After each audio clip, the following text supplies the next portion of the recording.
From the first time that I saw you, I was taken by surprise.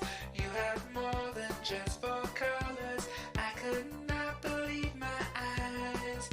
Your sample playback capabilities were just the best. And when I saw your resolution, wow, I was impressed. My Amiga, you're more than a friend, not just a gal pal. We're in it to the end. I can tell you exactly what you mean to me, but I know you'll always be inside my heart. I love when you get serious with desktop publishing. Digital painting, girl, well, you are number one. When nothing quite will hit the spot, you're awesome at coding. And when we chill and play together, there's always the most fun. My Amiga, you're more than a friend, not just a gal pal. We're in it to the end. I can tell you exactly what you mean to me, but I know you'll always be inside my heart. When I turn you off, when I push your buttons, I always feel sorry the next day. I wish I could be with you every hour. I love it when you light up. It makes me feel so good.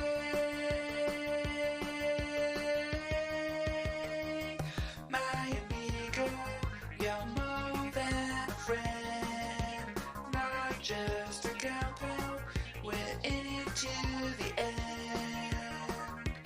I can tell you exactly what you mean to me, but I know you'll always be inside my heart. My Amiga, you're more than a friend, not just a gal pal. We're in it to the end. I can tell you exactly what you mean to me, but I know you'll always be inside my heart. Inside my heart. Inside my heart. Inside my heart. Inside my heart. Inside my heart. Inside my heart. Inside my heart. Inside my heart. Hello, hello, hello, everybody. I hope you're all doing well. I'm doing well. Hello, West, in the chat. No camera today for the usual reasons. But I hope everybody's doing well and stuff like that. It has been a little while since I've seen, or since you've seen me, or since I've streamed last, let's say that. Probably the most accurate thing. Yes, it's been a little while since my last stream, but it was obviously away, seeing people like West there.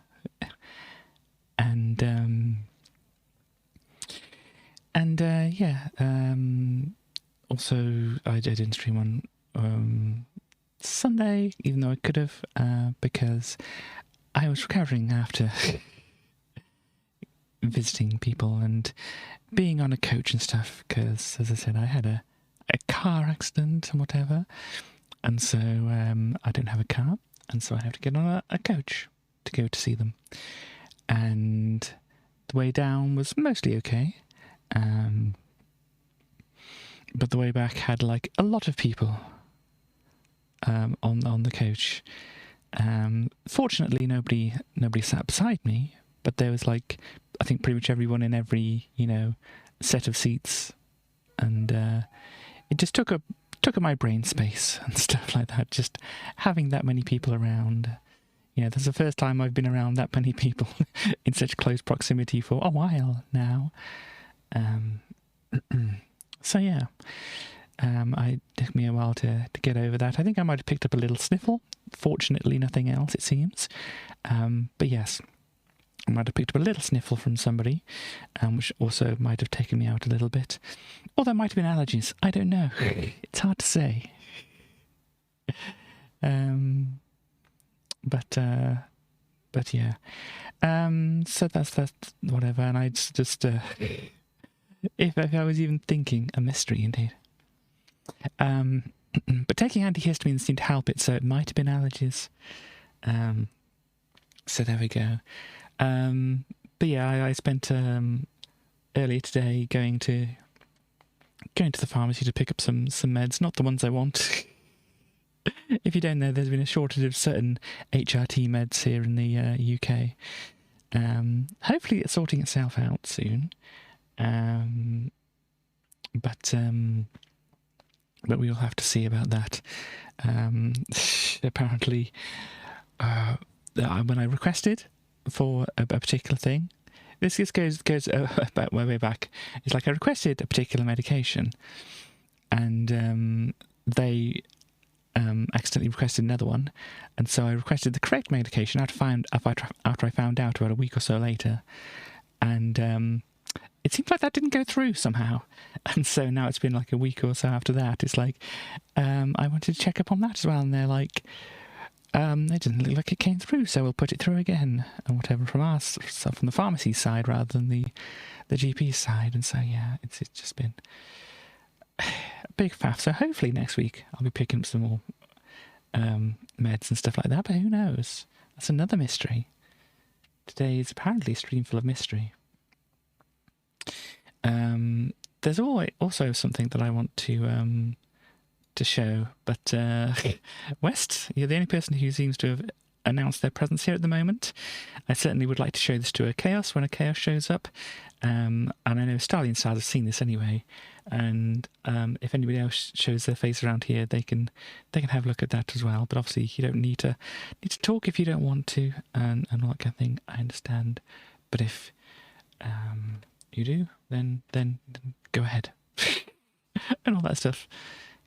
But yeah, so Tracy Slide, indeed. So yeah, there's a video I want to show a little bit later. I know you're here, West. There's Morbits as well. I could show Morbits and West, but I think Chaos would very much appreciate it. This is the only kind of video of me, unless you go to my YouTube channel or the things on Twitch. It's the only video of me you'll be able to see today. But yeah, I have a thing to show here when there's enough people, and there's Chaos as well. I think there's probably enough people here then. Hello, Chaos. There's this thing that I wish to show you, and hopefully the volume on this is okay. I can probably adjust things if it's not, but it's not really about what I'm saying. Yes, hello, Morbits and Chaos. I think I probably said hello, but hello again anyway. But this is a thing that I wanted to show, which I think Chaos would appreciate. So let me just show this here. Hi, this is just a short thing before I start my stream. I'm a little bit late, so I've had to make this quick. I made a thing for a Stars and a Starly for helping me out with a thing, and so it's this lovely little possum friend here. They have a lovely little face, and they have a squiggly tail and squiggly legs as well, and they are very, very cute. And yeah, ta-da! That is that for this at the moment. Indeed, Chaos, indeed. So yeah, there you go. So there's a good possum friend. I don't know if there's any good still frames of this to show off how wonderful the possum friend here is, but you can see them there. So obviously I can't show it off here. First off, I don't have the camera up. Second off, I don't have it. You want to see it? I think I took some photos of it beforehand, but Starly and Stars have it because this was a thank you thing for them for helping me out with stuff. So I can get rid of that there. And find out where I've put the Amiga magazine. Here we go. So, yeah, before we start, you may or may not be wondering what the title of the stream is in reference to. If you can't see the title of the stream, it's, what was it? Gosh. Title of the stream is Here Comes a Lion, Father. Oh yes, it's a lion. We mentioned this before. But as you can see, you have the Lion King down here as a playable demo on here. And we looked at this a little while ago. And we translated the Lion King's Circle of Life lyrics into English, and they're not what you'd expect. So yeah, the Nansingonya Mabagiti Baba, which is this part here. Nansingonya Mabagiti Baba. Ingonyama. However it actually goes. And then Nansingonya Bagabiti Baba, whatever. Ingonyama Siakoba, something like that. And then Ingonyama. Then Inganyama Ingwenamabala, Inganyama Ingwenamabala, and so on. Yes, I did learn that. And anyway, that translates to here comes the lion, father. Oh, yes, it's lion. And then here comes the lion, father. Oh, yes, it's a lion. A lion we're going to conquer. A lion, and a leopard come to this open place. And so, yeah, there we go. That is how the Circle of Life starts. So we get rid of that. Ooh, look, there's the charts. Oh, look, it's valuing our privacy by being all up in our face. You've got something to show, but you can quite easily look it up on the Minecraft wiki. Neat. It might be easier just to share it to the Diggly Dang Discord. That's the one. Might be easiest just to share it. Words, Katie. How do you do words with your face? My word. Yes. Anyhow, I've got lost on what I was trying to say, but yeah, probably easiest sharing it to the Discord. I'm good at this. Anyhow, but yeah, there's these discs and stuff here. This is the January of 1995 issue. It's very difficult to see it actually here. You can kind of see 1995 buried amongst all that stuff there.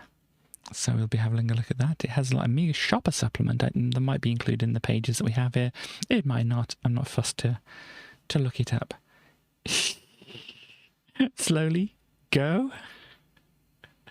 But anyway, we also have the backstage one to look at the moment. It doesn't seem like there's any badness in there, but we'll have to find out. Also the charts and other things. So we're starting the 1st of January 1995, and it's actually starting on the 1st here as well, which is neat. I was questioning whether it was slow and whether it was going and rather not just gone. But there we are. So yeah, we have this stuff here, and what was on the top? Oh, we have Stay Another Day, which is staying another week. I think I already did that joke. That's a very cute possum that you've got there on a possum channel. Cool, neat. I'm more sane than I'd like to admit. Okay, well that's good in a way, isn't it?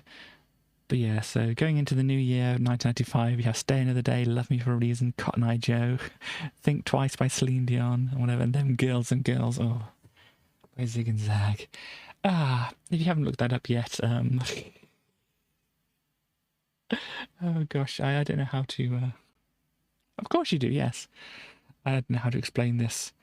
Would it be Zig and Zag, trying to do, I don't know if you call it like Rasta or whatever. But there is that. Oh, there's another spinny thing. So Lee, you left school. Wow. Spin, spin, spin. I was still in school for a little while after this. Oh, look in here. Oh, Wigfield. We were looking at this on Starly stream. But yes, Wigfield with Another Day rather than Saturday night. Following up Saturday night with another day.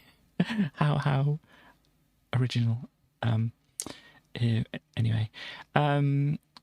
But yeah, so there we go. That's a different song by We Feel. But the newest ones on the chart are Here Comes the Hot Stepper, murderer, I'm the lyrical gangster, murderer, and other stuff like that, isn't it? Here Comes the Hot Stepper by Inni Kamosi there. Human League with Tell Me When. Last we have Megadeth, Train of Consequences, Thunder with Stand Up. It's a good song, yeah. Dodgy, So Let Me Go Far, Charlatans, Crashing In. That's another one of these like Britpop bands, isn't it? The Charlatans. Saturday Night. Yeah. There's a party, and I don't know if it necessarily goes like this. Why are you not linking? Why are you not loading a page? Here we go. It's loading a page. But I was only listening to it the other day. Maybe even yesterday on Sally Stream, so it's a bit fresher in my mind. What ones I know? The only one I know. Yes, I've heard The Only One I Know. Paris Pratt. Gosh, I'm allowed to have my opinions, even though I don't know the obscure people that you do. What else do I know? One to Another. Yeah, I know this one here. Gosh, they did a lot of singles, didn't they?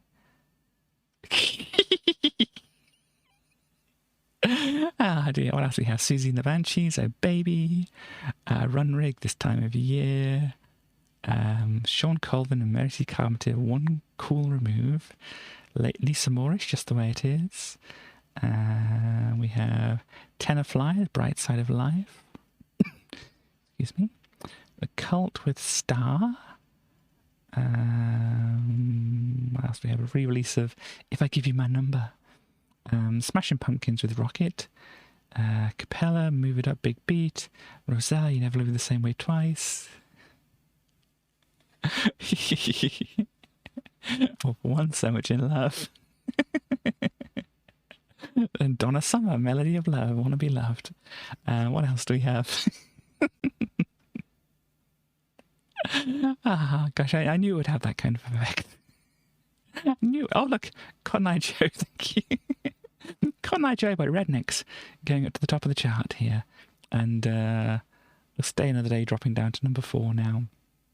What else do we have? Entrance, Set You Free, and here comes Hot Stepping up the chart. Guns N' Roses, Sympathy for the Devil. Nicky French, Total Eclipse of the Heart. Portishead with Glory Box. Yeah, that's that one. It's I'm tired playing with this bow and arrow. That's the kind of voice they do on the record, isn't it? I'm gonna give my heart away. Indeed. Crocodile Shoes. I think I've heard it, but I can't quite remember what it actually sounds like. Oh, it's down here. Sounds of Blackness with I'm Going All the Way. Carleen Anderson, Let It Last. Those people who are apparently linked with some not good stuff. Loveland featuring Rachel McFarlane, I Need Somebody. Lightning Steeds with Change. This is one of the ones I know from them. Can't think of what it sounds like at the moment, but I do know that. If it's Lucky You's in my head. Oh, is it Don't You Ever Change, Don't Ever Change. And that one. We have Almighty, Jonestown Mind, Tyrrell Corporation, Better Days Ahead, Original, I Love You Baby, Whitehead Bros, Your Love is a 187. Don't know what a 187 is. Elevator Man, Funk and Drive, Bassia, Drunk on Love, a lot of ones I don't know on here. Soundstation, Peace and Joy, Use and Door with Undecided. I haven't heard this one. Should probably listen to other stuff by Yusa here, but I don't know. Let's see, what else do we have? Heliocentric World, Where's Your Love Been? New, here we go, Drugstore with Nectarine. Out Here Brothers with Don't Stop. Oh gosh. I mean, Chaos, you were saying on Starly Stream yesterday about how certain songs were very inappropriate. And surprisingly enough, you were saying that boom, boom, boom, boom was inappropriate for children and stuff like that. But have you ever seen any kids dancing to Boom, Boom, Boom by the Out Here Brothers? Let me hear you say, way-oh, way-oh. I remember some of the lyrics, at least in the clean lyrics, where girl, your beauty is so round, let me look you up and down. There are some more dirty lyrics. Inappropriate music, yeah. But yeah, there's the slightly cleaner lyrics and the very non-radio friendly lyrics of this as well. And we've got Don't Stop, which is Don't Stop, Wiggle, Wiggle, wasn't it? Yeah, they even re-released it as Don't Stop, Wiggle, Wiggle, yeah. Gonna make you blush, oh dear. But yeah, let's actually have a look. Out Here Brothers, Boom, Boom, Boom. There we go. So, which version do they have here? Here say, way-oh, way-oh. Girl, your birdie is around. I just want to play around. Let me take you one more time. I won't stop you until you're mine. But if I cannot be with you, maybe I could have a taste. Put your arms around me, girl, and your kisses on my face. This might be the... well, I came to make you shake it till you break it. Caress your body until you're naked. Yeah, bend you over. All this stuff. Yes, Geronimo, look out below. Gosh. There's very much no subtlety here. I don't know whether the hardcore version... Here we go.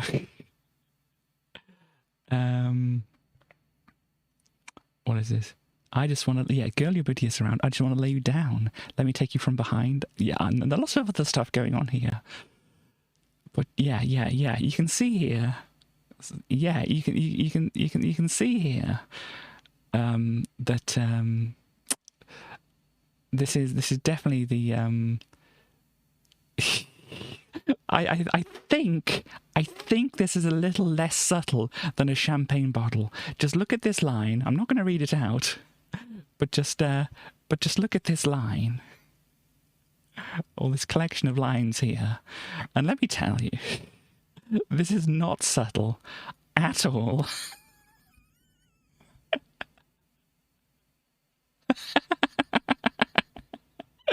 I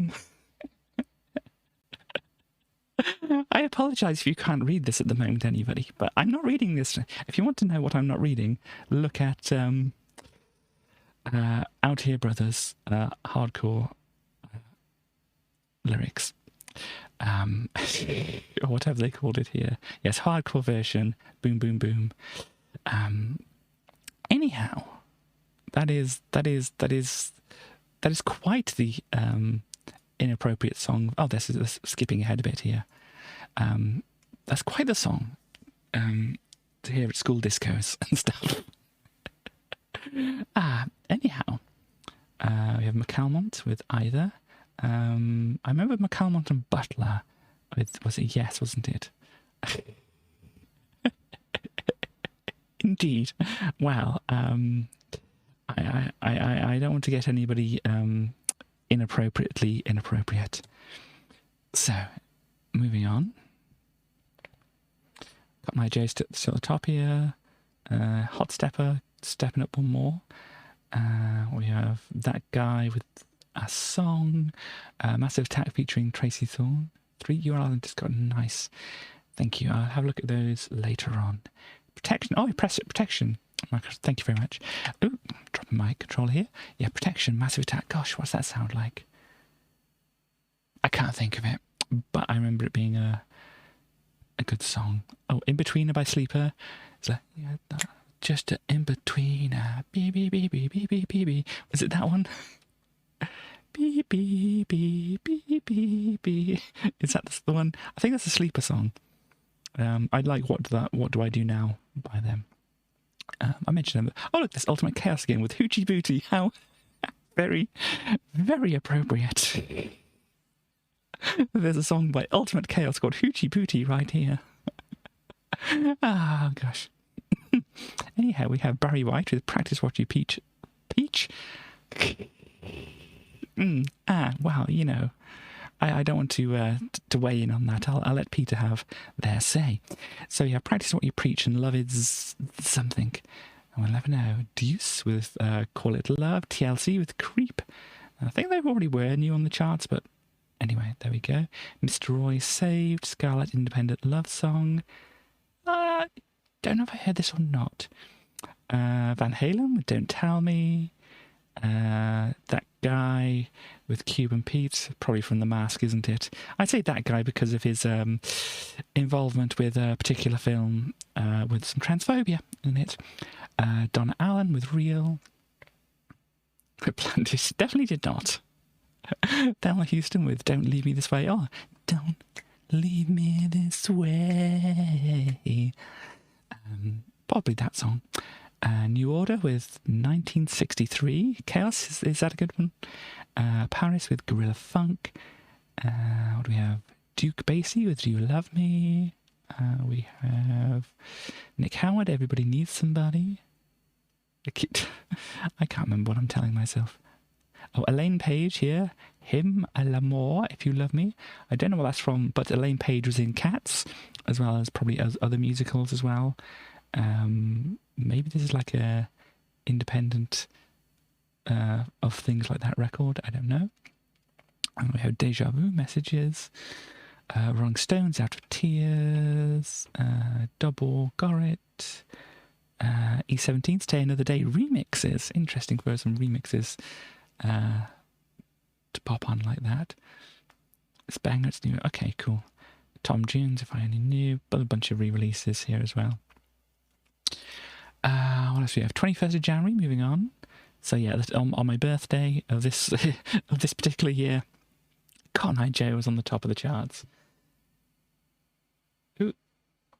Wow. Sorry, West. I'm sorry, not West. More bits. I didn't realise this. Apparently, there's a held message for the reason sex-based terms, and this is the comment. Permitted the term kiss me. Come on. Twitch, why do you do this? Just allow for this one instance, Twitch. Do you understand that? Anyhow. Yeah, apparently Twitch thinks kissing is way hot. And I agree, but, you know, I don't think it's that inappropriate. But anyway, you get flagged on the thing indeed. But you know, just saying Peter in a folder is not necessarily. Anyway, I think we're going on to the next week here. There you go, Cotton Eye Joe at the top again here. We have Green Day, Basket Case. I obviously do know that one. Do you have the time to listen to me whine? Yes, that one forever as a theme. I do remember it. Was Hold Me Through Me? I remember there was one on here called Hold Me Through Me, Kiss Me. No, that one wasn't Batman. The Hold Me, Thrill Me, Kiss Me, Kill Me was Batman. Hold me, kill, kiss, whatever the actual lyrics are. Thrill Me, that's the one. By U2, if I remember correctly. But yeah, Basket Case, Green Day. Simple Mind, She's a River, MC Sar and the Real McCoy, Runaway. I do know that one. I probably mentioned it before. What do I know that one from? That's the only good cover of Total Eclipse of the Heart. I think I mentioned it probably last time. Why is this taking so long to load up? Here we go. Yes, Another Night, Another Dream. That one. Moving on. Let Loose, One Night Stand. Last we have Jodeci. Is that Cry For You? Morrissey with Boxers. Soundgarden, Fell on Black Days. I've probably heard it, but I can't think of what it's like. Jimmy Somerville with Heartbeat. Wild Heart, If Life Is Like, and Geordie and Wonderland. I mean, you probably know about Jimmy Somerville, don't you, Chaos? Let's see. Bob Seger, Silver Bullet Band, we've got Tonight. Tricky, Overcome. Vanessa May, Toccata and Fugue. Interesting. I half feel like I should look that one up because that might be interesting. So I can't remember what I was looking at. Oh yeah, use and door was another thing I wanted to look at. I put like a stream marker thing down to say that I want to try and look at this Toccata and Fugue by Vanessa. Oh, Vanessa May. I think that rings a bell now. And yeah, use and door. Yes, Torpedo. Yes, I have seen that one. The best instrument was it a washing machine? Turn around. Something like that, wasn't it? Anyhow, DJ Scott featuring Lorna B. Do You Want a Party? Secret Life, Love So Strong. Eve, Good Life. Oh gosh, Chaos, we found it. We found what the good life looks like, or what it sounds like. Well, I haven't listened to it, but you can if you want to. Queensryche with I Am I. Rio and Mars, Boy, I Gotta Have You. We have Senseless Things, Some to Miss. Annabella Lwin, Do What You Do. Sex Club with Big Dick Man, apparently. Oh dear. Moving on. Pavement with Range Life. Out Here Brothers with Don't Stop Wiggle Wiggle, once again. Miguel Bose, The Only Words. Rhythmic State, Slam EP. I'm thinking of some Beastie Boys lyrics. Was it Slam EP, Get Biz on the Crop, or something like that? Something like that. It's from Intergalactic, isn't it? Anyhow, Buzzy B with Happy Feet. I can imagine what that sounds like. Ween with Voodoo Lady. Yeah, so Ween, I don't think popped up very high on the charts in the UK here. Actually, we can find out, can't we? Once it actually decides to load up here. We had, 20 here, but this was with Foo Fighters in 1998, was it? Walking After You. I don't really know that one, Beacon Light. But apparently maybe it was the Foo Fighters that actually put them up there. But yeah, Ween has never really hit it on the charts here. Let's move on to the last few days of January of 1995, and then some into February. Yeah, Think Twice by Celine Dion popping up the top there. Here Comes the Hot Stepper, just hanging on here, which is good. What else do we have? M&S, I got a little something for you. Oh, I got on M&8, sorry, M&S. It's not Marks and Spencer. I got a little something for you, and I'll give you just 3 guesses to figure out just what it is, wasn't it? Because I've been holding back so long. Yeah. At least they're very modest and calling it a little something. Anyhow, moving on. M People, Open Your Heart. What else do we have? Perfecto All Stars, Reach Up, Pig Bag. What else do we have? Luther Vandross, Always and Forever. Belly, Now They'll Sleep. R.E.M., Crush with Eyeliner. That's I know you. I know you've seen her. She's a real woman, child. Oh, my kiss, breath up and down. And stuff like that, isn't it? I am smitten. So yeah, Spiritualized, EM with Let It Flow, The with I Saw the Light, Carter, the Unstoppable Sex Machine, the Young Offender's Mum. Interesting. Ecstatic, I'm Standing Higher. John Cicada, Mental Picture. Slam, Can't Get By. What do we have here? Mac Vibe featuring Jacqueline with I Can't Let You Go. Killing Joke with Jana. What else we have? Dance to Trance with Warrior. Jackie Graham, You Can Count on Me. Taylor Dane, Original Sin. Tanita Tikaram, I Might Be Crying. Yes, the whole thing, Through Me, Kiss Me Here, that's just a separate song to the one you were thinking of there. More bits. MASH with Let's Spend the Night Together. Veruca Salt, Number One Blind. MK featuring Alana, Always. Mission, Swoon, Eric Moore, Murillo, Pritz, Raw. I don't know how you pronounce that. Higher, Feel It. Strangely enough, at the start of end of January, start of February, we have Please Come Home for Christmas by Bon Jovi here. Ruckus Hi-Fi, What a Life. Bucketheads, A-Bomb or A Bomb. Rankin Family featuring L.O. Yeah, I'm not going to even try to pronounce it, sorry. Greatest of Eve. Deep Dish presents Prana with The Dream. Sick of It All, Scratch the Surface. Steps, Hold Me So Tight. So here's some Steps. on the charts here. BBR Street Gang. I can try to pronounce it, yes, but I don't want to offend anybody by getting it wrong. Beat in Your Bones. Okay. And yeah. So Sick of It All I have heard of, because they I don't know if they'd class themselves as like a punk band, but I have heard maybe a couple of things on compilations. When it loads up, let's see if there's anything else. No, just this one in the UK. But there we go, that's the charts here for the January of 1995. And so we can move on to see. Well, so what I've got here is, because this is the first... excuse me, because it's the first month of the year here, which is 1995. You know, some things don't have any specific dates noted of when they were actually released or things like that. So amongst the things that were actually released in January and whatever here, there may be a few other things that are kind of like peppered around, which was probably released in other months during the year. But either it didn't say on the page I was looking at, or it just does. It's just not really known or recorded, at least when this happens. But Terry Pratchett released Masquerade. Yeah. Yeah, I know. I mean, Tali's just missing out. Apparently, she's helping with a bike. So, you know, we'll just have to tell her how she missed out on having a reference to Terry Pratchett here. Anyhow, moving on. It's a fantasy novel by Terry Pratchett, the 18th in the Discworld series.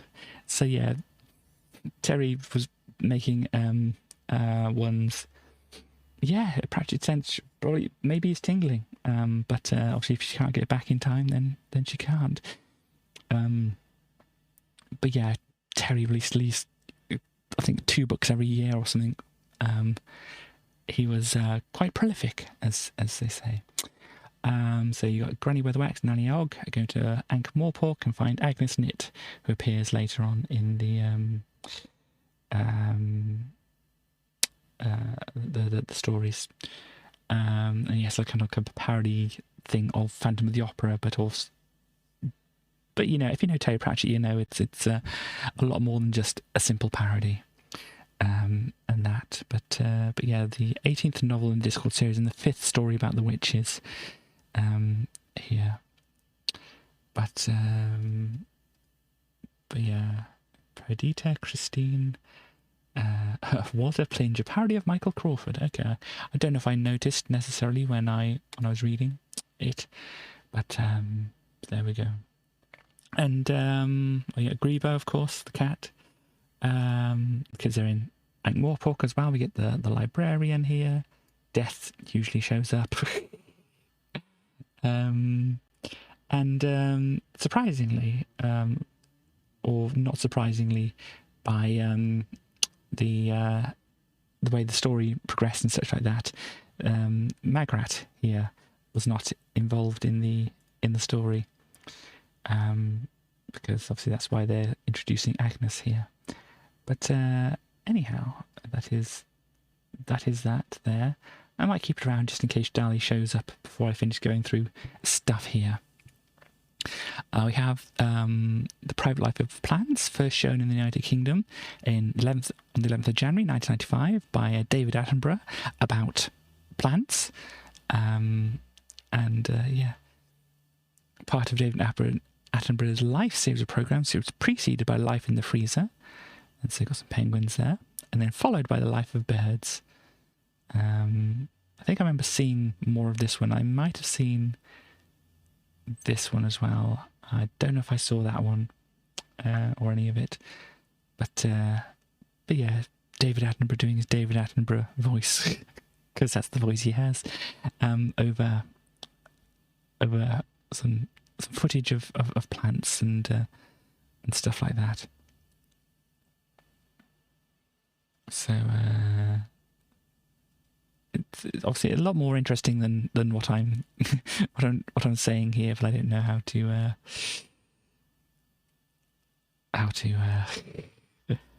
big it up. I haven't really seen it recently, if at all.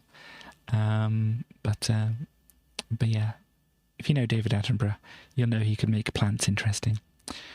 So there we go. There's that. We also had Why Don't You? I think finishing. Yeah, it says here the 21st of April. As I said, these are kind of scattered around because otherwise I'd probably. Well, as I said, sometimes they don't have the information of when things were released and stuff like that, and other times it's just like they put it up in the sources I look at, Wikipedia, among other things.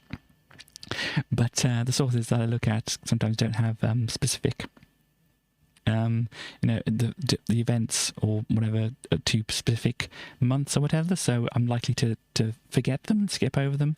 So they come up here.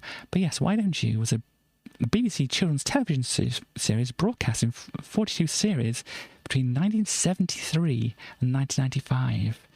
So yeah, it was normally broadcast in the morning during the school summer holidays, and once was shown during the weekday, and the children's TV slot in the afternoon, and whatever. But the thing, what it was about, it was the format consisted of groups or gangs of children responding to letters from viewers who wrote into the show suggesting games, makes, and days out.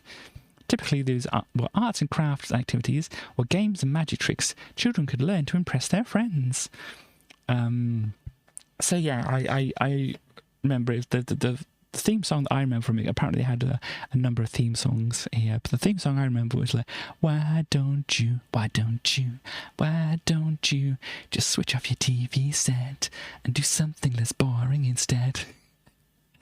But anyway, apparently it had Ant McPartlin from Ant and Dec in it, and Ben Slade is a British educator. Well, I don't know if we get more information on them here. BBC Children's TV presenter apparently here. So yeah, I possibly have seen them, but I couldn't recall what they look like.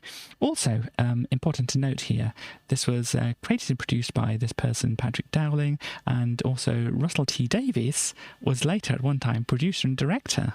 So yeah, Russell T Davies once again popping up here, who was responsible for Queer as Folk here and the revival of Doctor Who here. So yeah, that is then here during the Russell T Davies and Ben Slade era, viewing figures rose from 0.9 to 3 million up against stiff competition.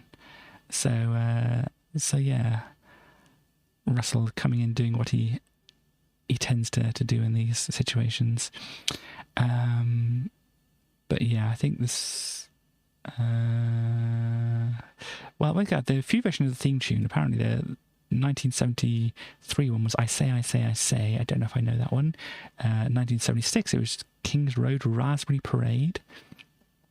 And also changed to the "Why Don't You" song, which I think this is the one that I know. But then 1984, the opening had been re-recorded by a children's choir.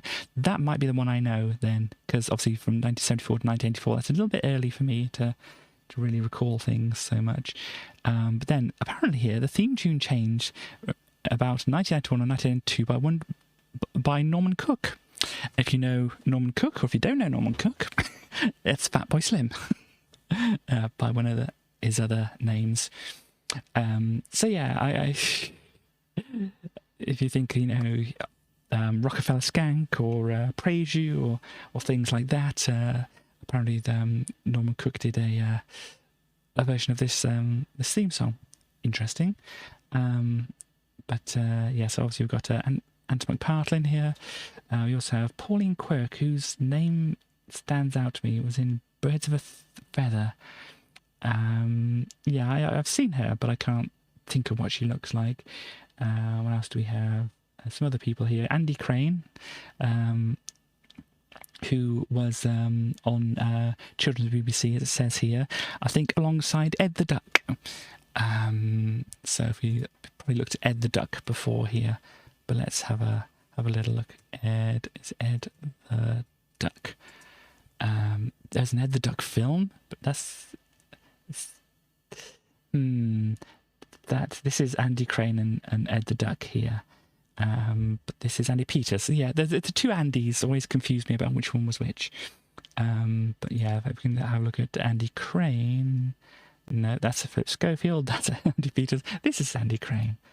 Gordon the Gopher, yeah, with Ed the Duck here. Yes, Gordon the Gopher, of course, was one of the big ones here. But Ed the Duck, I remember being Philip Froster. Yes, I remember the name more than anything else. But that was Andy there with Ed, and some other people here as well, of course.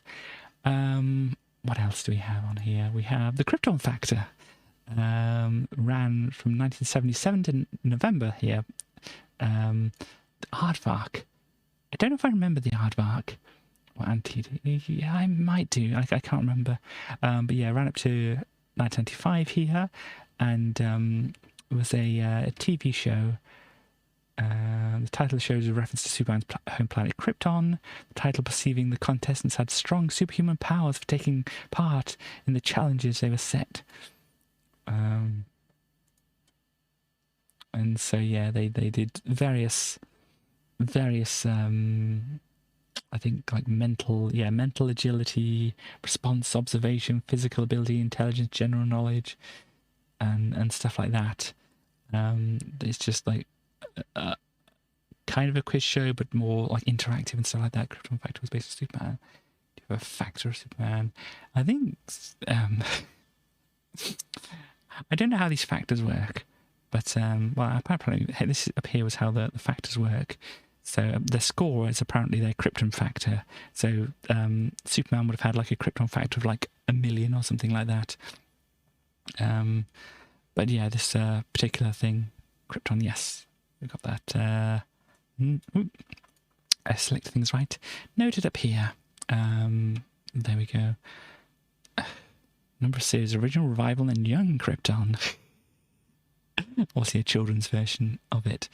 Planet Krypton, that's the one. Ooh, that looks fancy, doesn't it? But anyway, moving on. We have Bullseye. People in the UK may remember this, but something happened in 1995 here. It might have ended one particular series. Yeah, here we go. 1995, it ran up to here. Original network ITV. There we go. So when it was on ITV, it ran for quite a while there.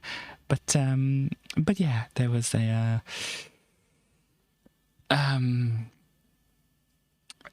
darts kind of TV show. It's kind of like a competition thing as well, wasn't it? And you had Jim Bowen here. There we go. That's Jim Bowen. And then the little figure here is the mascot, Bully, as they mention. Me without steering wheel, Bully's special prize. Skegness, wonderful. But yeah, so we've got the Bully was an anthropomorphic large brown bull. So yeah, it was a TV show about darts. And it had the famous catchphrase, I suppose you could call it, which was 180, because that is a specific score you can get in darts by throwing 3 triple 20s, which is, I think, the highest score that you can get. So there we go. I've actually seen this person. Apparently this is like the revival thing. Big Break, yes. That was another one. Well, Jim Davidson, it says Big Break over here as well, which is about snooker, which, you know, for some reason I enjoy watching snooker or pool more than any other kind of sports. So I suppose that says something about me. Yeah, Dave Spikey is somebody who I've actually gone and seen because somebody said, hey, do you want us to go see this comedian? And so I went along. You played badly. Yeah, I normally, when I tried to play it, I mostly played it when I was at university, here and there. I mostly just fluked some good shots. Oh gosh. Yeah, apparently this one can, wow.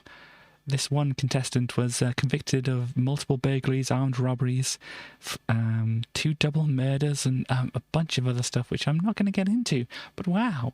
But, you know, if you have just members of the public on your TV show, then that's what's going to happen. So, but there was quizzes as well. I can't remember very much about it. I remember it being on and, you know, ostensibly watching it, but I can't remember too much about it. But yeah, apparently you had like the person playing darts, and they hit certain things on the dartboard, and then the other person who didn't play darts would answer the questions, I think. Oh dear. Look, they could win certain things like tankards or goblets for female contestants. Dear me. John Davidson, who now it is. Was that somebody? I remember Jim Davidson was, yeah, that guy there, who was the big break guy. Unless you're looking at somebody else. But yeah, basically, it's a kind of like quiz show involving darts and stuff like that. We have Bottom, the TV series. John Virgo, yes, he was involved as well. But if you, I'm assuming lots of people know about Bottom. But if you don't know about Bottom, I think the first paragraph here just says it all, really. Bottom is a British television sitcom created by Adrian Edmondson and Rick Mayall. Rick Mayall you probably know. Adrian Edmondson has appeared in quite a few things as well. It originally aired on BBC Two from 17th of September 1991 to the 10th of April 1995, which is why I'm mentioning it here, because it ended in 1995, across 3 series. The show stars Edmondson and Mayall as Edward Elizabeth Eddie Hitler and Richard Richie Richard, 2 crude, perverted flatmates with no jobs and little money who live in Hammersmith, West London. The show features chaotic, nihilistic humour and violent comedy slapstick. And if you don't know about the show, if that intrigues you at all, then it's probably very similar to what you expect, and possibly not as well. But yes, there we go. And this is the BB's Blues. Was that Yes, it does. As much as I remember it, it was funny. A lot of people obviously mentioned the Christmas episode.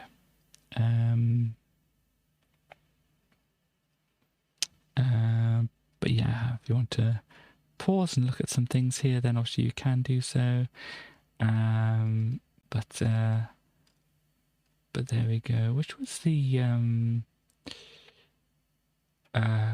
Christmas episode here? Was it actually mentioned? Okay, yeah, Richard and Eddie experience a Christmas Day miracle. Indeed. That one comes up a lot, obviously. It's I don't know if it's quite a tradition for Christmas here in the UK, but it definitely comes up a lot. But yes, there we go.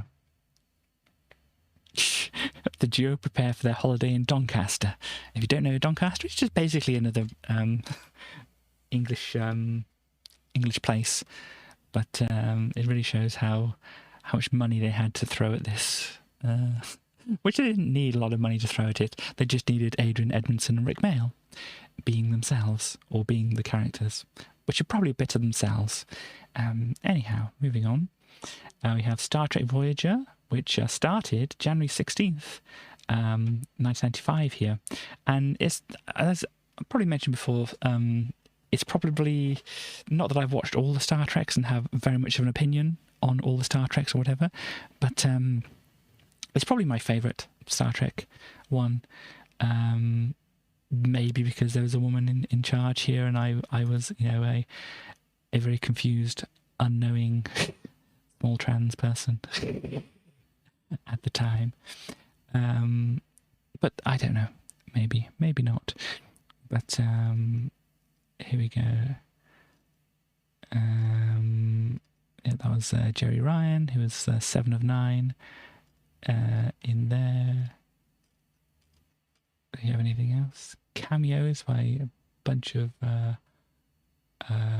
people, including apparently a king here, and Tom Morello, who guitarist for Rage Against the Machine, as well as any other some other bands and stuff like that. Crumman Mitchell, seen when Captain Janeway asked him directions in Good Shepherd. Well, there you go. Any other names that we can identify? Oh, Dwayne The Rock Johnson. Here we go. Portrayed Pendari Championship, with whom 7 and 9 Tuvok are forced to compete. There we go. Anybody else? John Rhys Davis, who was in like Stargate, is that right? Indiana Jones, apparently. Gimli in Lord of the Rings, there we go. Was he in Stargate, or is that somebody else I'm thinking of? Welsh, probably in Stargate.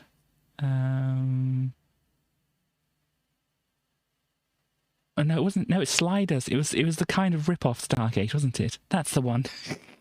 That's the one. Sliders. That's what I was thinking of. With John Rhys Davis and some other people who I can't identify the names of. But yeah, here's some people. Oh yeah, that guy who I can't remember the name of, who I don't know if he's been in other things, but yeah, this is a team here, Sliders. That's where I recognise the name from, but apparently other people would recognise him from Indiana Jones and Lord of the Rings. So there you go. Sarah Silverman, I do know the name. Who else we got? Nobody else that's popping out at me here. But a bunch of other people. Obviously, John Delancey had to pop into here as Q, because Q was a good character. LeVar Burton. I mean, how the USS Challenger on an alternate future. There we go. That's where how LeVar got into there. Who else? Jonathan Frakes. It's wondering how they managed to get these people in, since obviously the plot for Voyager was they got sent a long, long way away and they were just trying to get back home. So how they managed to get these many people in here. Dwight Schultz, Reginald Barclay. Yes. I half remember that character. Who else we got? Yeah, Dana Troy or Mariana Curtis here. George Takei. Surprisingly, George Takei manages to appear in there. Flashback. Commemorating 30th anniversary of Star Trek. Yeah, I think they did some weird time travel-y stuff. They were always trying to find a way back or a shortcut, and obviously found some like wormholes which led them to places which, you know, had these people or something like that, isn't it? But yeah, there you go. But there we go. That's these people. Obviously, Kate Mulgrew being known as being in this here as well, but also, if I can find there, being known for being Red. There we go. In Orange Is the New Black as well. So there we go. And apparently there's a new animated series as well. So there we go. Let's go in here. We had Battle Arena Toshinden being released in this year, maybe this month.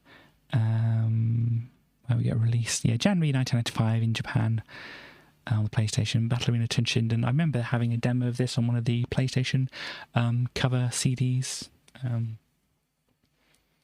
Apparently it's a Saturn killer. Well, I guess it might have worked. Ah, dear. Excuse me. But yeah, I don't think Battle Arena Toshinden is a series which is carried on very, very much. I mean, obviously things like Street Fighter are still well known, and is Tekken still a thing? I don't know. Here, yeah, Tekken, yeah. So basically, it was like a 3D. First it was one of the first fighting games to boast a boasts polygonal characters in a 3D environment and features a sidestep maneuver, which is credited for taking the genre into true 3D. Not, I mean, you're kind of just like face to face, so it's kind of like mostly on like a 2D plane for the, you know, for the most part of it. But Tekken is still going, yeah. But I don't know how much Battle Arena Toshinden, whether it's, you know, the people assembled here for this stream, whether Battle Arena Toshinden is only remembered by me. But yeah. Characters initially playable. I can't remember all the characters. Was there one called Yoshimitsu, or was that one from Tekken? It was like a robot-y kind of person. Never played it, yeah. It might be the Tekken. It did have Tekken up here somewhere. I don't know. Here we go, Tekken. Is Tekken the one with... I mean, it's probably not easily going to be on the first page of this. Oh, here we go, Tekken, look. Ooh, yep, a lot of them. A lot of them. Here, but then, yeah. I didn't say mentioning much of characters, but there we go. Puzzle Bobble was, it says it's 1994 here, but then some of these releases, it's like sometimes it was worldwide December of 1994, so that's probably why it popped up here, because it was like, it got onto the charts later on, is why it popped up on my thing. But Puzzle Bobble or Bust a Move, you've probably played games like it, rip-offs of this, where you point this little cursor at the things. You have to match up the bubbles with the same colours, and if you do, they pop, and you can get further up and stuff like that, and not have the bubbles come down and end the game. We also had Cyber Dreams, who is known for Darkseid, Darkseid 2, I Have No Mouth and I Must Scream. In 1995, an internal shake-up took place, which the investors removed management and installed a turnaround management team that could accomplish the transition to third-party publishing. So yeah, I think basically that was the end of them. But then the company went defunct in 1997. But I think this is pretty much when they expired here. But yeah, so if you like Darkseid and I Have No Mouth and I Will Scream, the game and stuff like that, then there you are. We also have here Brown Dwarf. Now, what are Brown Dwarfs doing on here? I think it was the first one that's actually discovered in 1995. Let's see here. The first Class T Brown Dwarf was discovered in 1994. It was confirmed in 1995 as a substellar companion to this planet, or whatever it is. So yeah, confirmed in 1995 was the actual existence of brown dwarfs, which this gives you some kind of idea.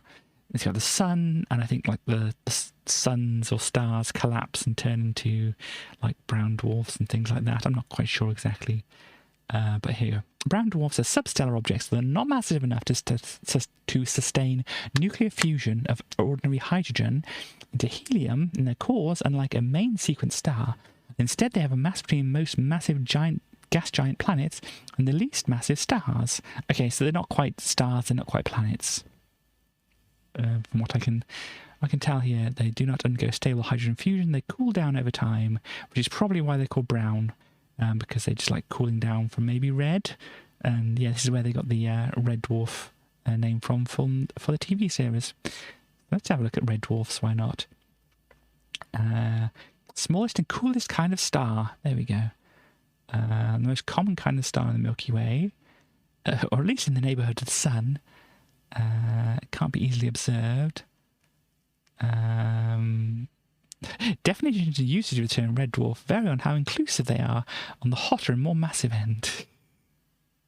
So they can have maximum temperatures and all that kind of thing. But yeah, if you want to look into this, you can, of course. But The first brown dwarfs were observed in 1995, or confirmed to have been observed in 1995. And it's a shame that Starly isn't here, because she obviously is missing her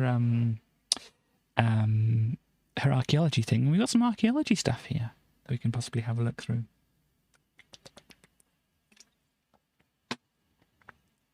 I don't know, Wes, do we have an ETA on Starly at all?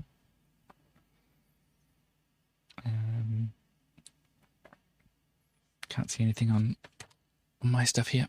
But anyway, maybe we can keep these around, because I think Starly would enjoy them. So there's another one. You might enjoy this, West. I don't know how you feel. It's now till 8:30. Well, we can keep it around. Should hopefully be able to show that later on. So yeah, the San Francisco Museum of Modern Art. As I said, I know you like art, West, but I don't know how you like art museums and stuff like that. I imagine you do like them. But yes, I think this way it looks here was done in 1995, is what it's saying. You're a fan, that's cool. 1995, here we go. Founded where the museum opened and it's Mario Botta design. Here we go, the Mario Botta design. 1995 it says down here as well. In the Soma district, wherever that is, south of the market in San Francisco. Here we go. So yeah, this particular building in this particular place opened up in 1995. And this is very pretty looking here. I mean, the stairs look terrifying, but very pretty. But yeah, if you notice anything here, Wes, do you want me to focus in on if you know about certain artists? I've got Jackson Pollock here. I've heard of him. So there you go. And let's just look. I'm looking at the pretty pictures. Look at that. All bendy and whatnot. Here's some art by Henry Matisse. Femme au chapeau. I didn't need the translation, but one with that. There you go. Very cool building. Yeah, it looks neat. Seeing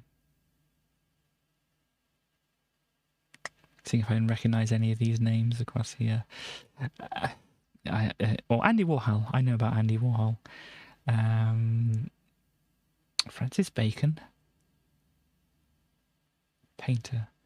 Probably not the one that I would have heard of previously. Anyhow, or maybe they are. I don't know. I can't remember which Francis Bacon I've heard of previously. But yeah, it's got these pictures here. One with a folded headdress in Ellis Island, New York. It's quite a headdress, isn't it?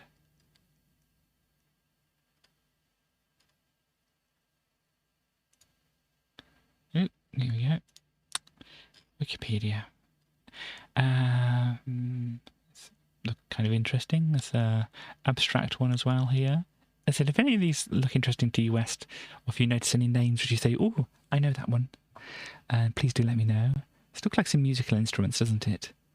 Violin and candlestick. Oh, there we go. So, yeah, very abstract stuff going on there.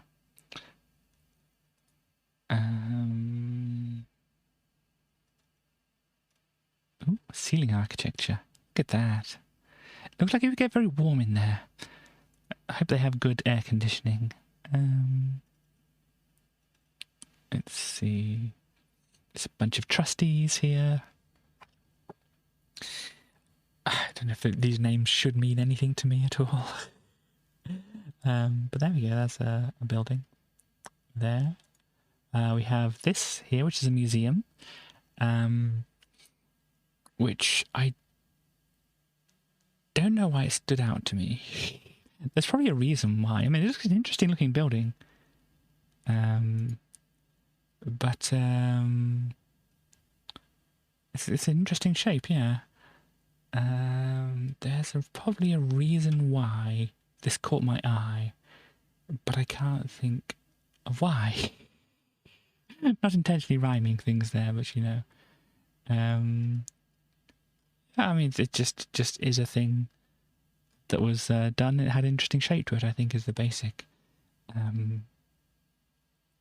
basic thing there. We also have this museum, the Ojo del Sol, Ojo del Sol, called the Fish House by local residents. Is a home. Okay, so it's just somebody's home. The building was constructed between 1994 and 1995 in Berkeley, California.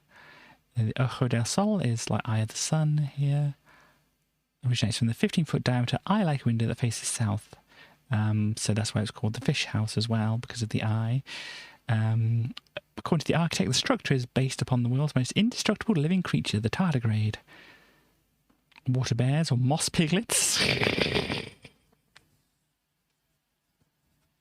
So was it German zoologist Johann August Ephraim, I can't pronounce that, Goes, I don't know, who called them kleine Wasserbär. Little water bears.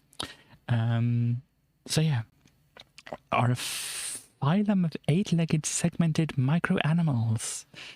Interesting. I mean, you probably know a lot about tardigrades, don't you, West? So you don't get much information about what it looks like here, but fortunately we have Google and I managed to look it up here. So this is apparently what it looks like. Very powerful. Neat. Okay, I clicked on the thing. There we go. I just wanted to look at the actual picture a bit closer up, but apparently open image in new tab. There we go. And okay, let's get rid of that. This is the what it looks like. Apparently the rest of this is based on the tardigrade, and this is the eye thing on the front of it. You can see why they call it like the fish house or whatever they called it. Very interesting looking. This is another view of it here as well.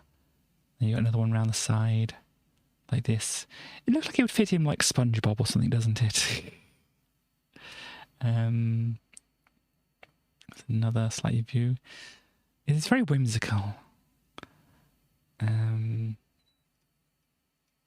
not quite seeing the tardigrade in it, but is this like the aerial view of it? Oh, that's not going to work, is it? It's a very, very 200 by 150 size here. Let's reset the zoom here. There's a duck house here. I mean, we're getting off topic here, but there's a duck house here. But there we go. Here's another view of it. Look on Street View. Oh gosh, there's probably a way to do that, isn't there? It's probably linked here. Coordinates. Let's see. Oh gosh, Google Maps. Here. How do I find out where it is? I can't see where it's marked on the map. Is it just in the middle here? Matthews Street. Where is that? Oh, over here. Sorry, I was being a bit no-brainy. Where is satellite view and stuff down here? It's down here, I think. Red pin. Thank you. Sorry, I just unbrained. Really. Here we go. Fish house. So let's see. You like grab the little person here and we pop them onto here. Here we go. Fish house. So if you're ever playing GeoGuessr and you come across this, then if you remember this, you'll know where you are. There's a one side of it here. With the recycling bins and whatever else, it looks so wrong with those there, doesn't it? But yeah, it's basically it's on just any normal looking street here in America, of course. Our streets here in the UK do not look like this, but a normal American looking street here, and yeah, just fish house. If we go back here, oh, I can't see it from the back here. Let's see.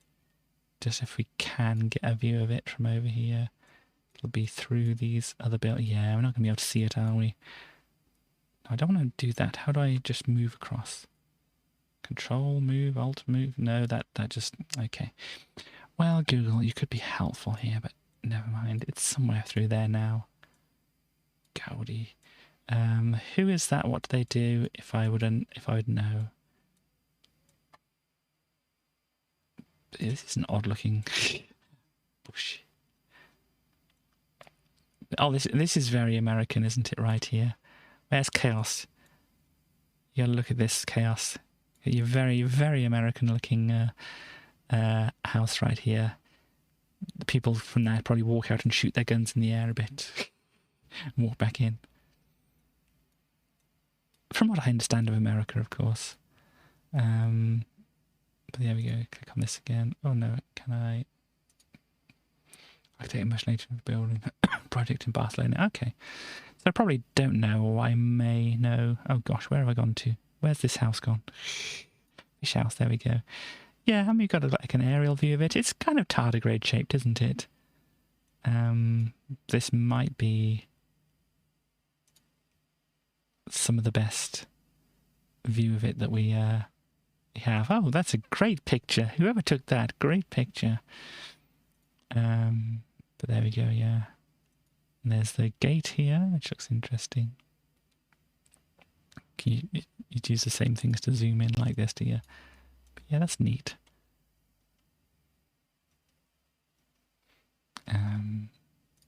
Yeah, imagine you've got street view things of it and that. So there we go. So there we go. That's the fish house there. This other thing, I think. I don't know. Why did I look at this? Oh, it's a book town. That's why. It's called a book town, and I think Starly would enjoy that.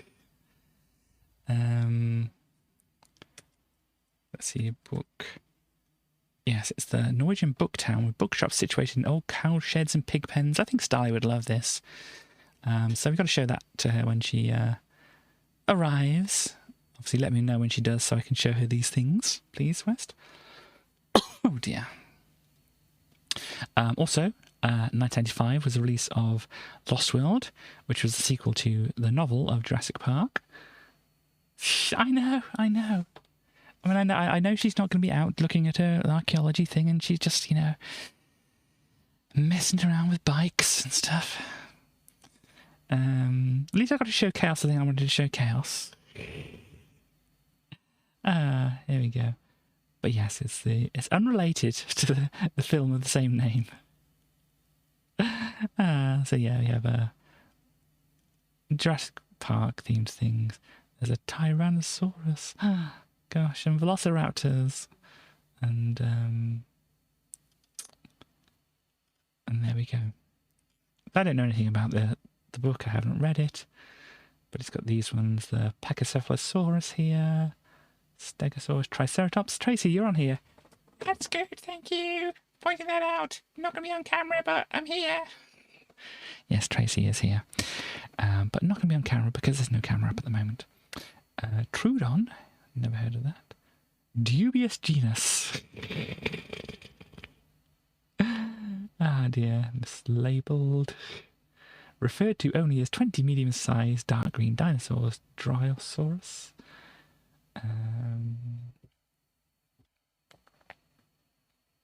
Yeah, I mean this is the most impressive dinosaur name I think I can say. The Pachycephalosaurus. Or I can't think of the other one, but yeah, some of the people probably know some more fancy dinosaur names which sound impressive. But yeah, there we go. Oh yeah, Drameciamimus, but I only know that one from the dinosaur comics. Also, we have Demon Knight. Tales from the Crypt presents Demon Knight, a 1995 American horror comedy film. Hello, Destroyer. Which I think West would be interested to know about if West doesn't know about it already.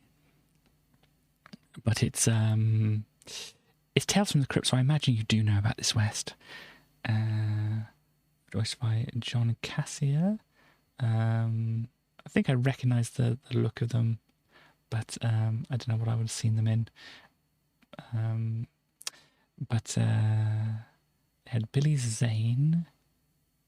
that person who looks familiar in some way, but I can't think of what they were from. A TV show, we haven't seen all of it. Okay, there's apparently a movie as well called Demon Knight. Here we had William Sadler, who looks familiar as well.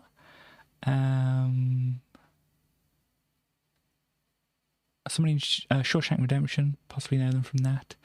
Jada Pinkett, who you probably all know about, from like The Matrix Reloaded and Revolutions. Brenda, come on, real estate broker. Wow, was in Hot Shots Part 2 apparently. CCH Pounder, Guyanese American actress. Not saying from this little blurb what they were in or whatever. Dick Miller. Looks like George Carlin slightly. Okay, and Thomas Hayden Church.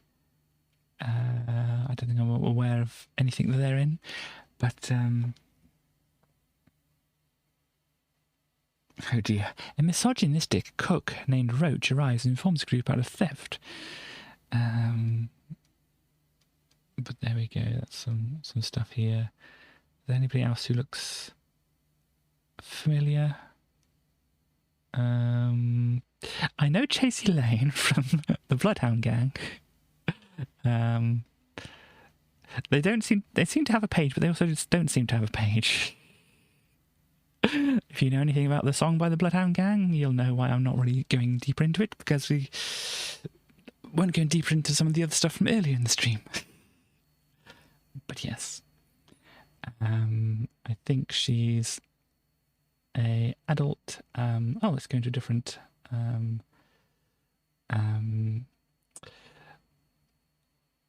language here. Probably Spanish, maybe.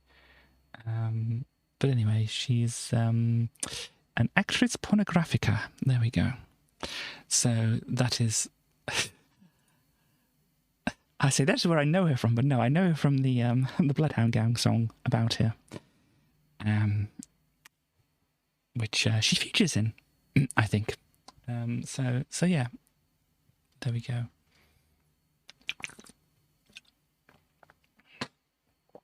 Anyhow, that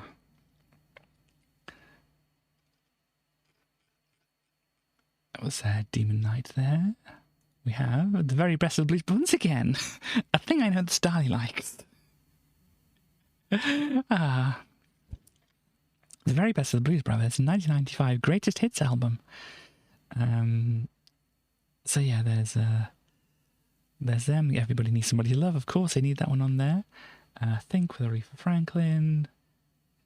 Theme from Rawhide. A lot of ones that. Minnie the Moocher down here. Green Onions, I know. Gosh, I may be wrong. Is that the dee dee dee dee dee dee dee dee dee dee dee? No, that's not. That's another Peter Gunn. That's Peter Gunn. That's the one. Green Onions. Was that do do do do do do? I can't do the mouth thing. Do do do do. Is something like that? Is that the Green Onions one? Anyhow. But yeah, you got Dan Aykroyd and John Belushi on here, as well as a bunch of other people doing things. Oh gosh, yeah, I can keep some of these around. And also, there was the final Far Side comic released, as you can see from up here. The first of the first 95, so it's bang on the start of the new year. It was in the last Far Side comic was released. It was a 2-panel one. So normally he only did 1-panel ones, but here we go. We have why, Gary, you've always had the power to go home. Just close your eyes, quack 3 times, and think to yourself, "There's no place like home. There's no place like home." Yeah, it's obviously like a Glinda or something like that here, surrounded by all the people and animals and things. That were involved in the Far Side cartoons. You've got the devil down here, an alien up here. Cows, of course. Cows had to be in there. It's got cows multiple times. and the generic looking family that Larson always did here. And then and Aunt Zelda and all the women look like you, and Uncle Bob, all the cows look like you, and Ernie, there were cavemen that looked like you, and there were all these nerdy little kids like you, Billy, and there were monsters and stupid looking things, and animals could talk, and some of it was confusing, and oh wow, there's no place like home. So there we go. Gary Larson wakes up in his bed in the real world, maybe. Yes, all the women look like her, all the cows did indeed look like him, the caveman did look a bit like this, and the nerdy kids did look like that, and look, here's a pet snake, or just hasn't realised the snake here. I think they would realise the snake was there, so. But yeah, that was the final Far Side strip there. There, I imagine, well, I don't know if Larson imagined it would be like this one day and then this one the next day, and then decided, no, I'll just do them both on the same day. But there we go. So until Starley comes off, we can go to, oh no, we're not going to this, of course, because we have, oh gosh, the backstage one to look through, and then the cover discs and things, but yeah, we'll get there. So we don't have anything interesting to say here. They're talking about the Future Entertainment Show.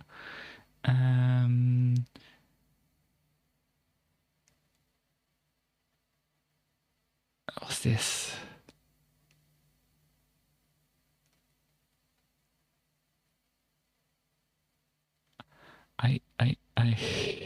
Amigaholics, only real addicts would stick with completely whatever company on X1.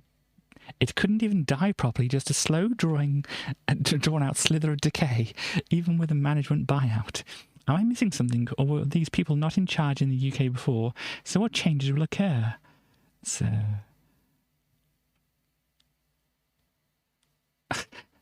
your comments about the UK arm of Commodore are definitely unfair. Commodore was a US owned and run company. Major policy decisions, wow, such as releasing the under-spec'd and decidedly unwanted A600. I'm sorry, A600. They keep bad-mouthing you. Ah, dear me. Made entirely in the US. It's the US which is directly to blame for this massive losses. UK division was the only one making money. Dave Pleasant, Colin Proudfoot. You're taking the Amiga engine to the next century, probably. Well. Well.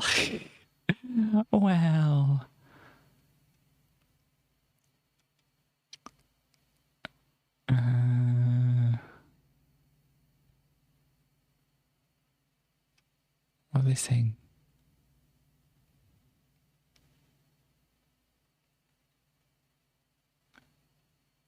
So they're saying apparently this game isn't very good on there. I don't know. I think that's what they're trying to say there. So we have there a competition. In 30 words or less, what's the first thing you'd write with your copy of Wordworth? And why would you write it? I'd probably write trans rights. And stuff like that. But there we go. Indeed, thank you, West.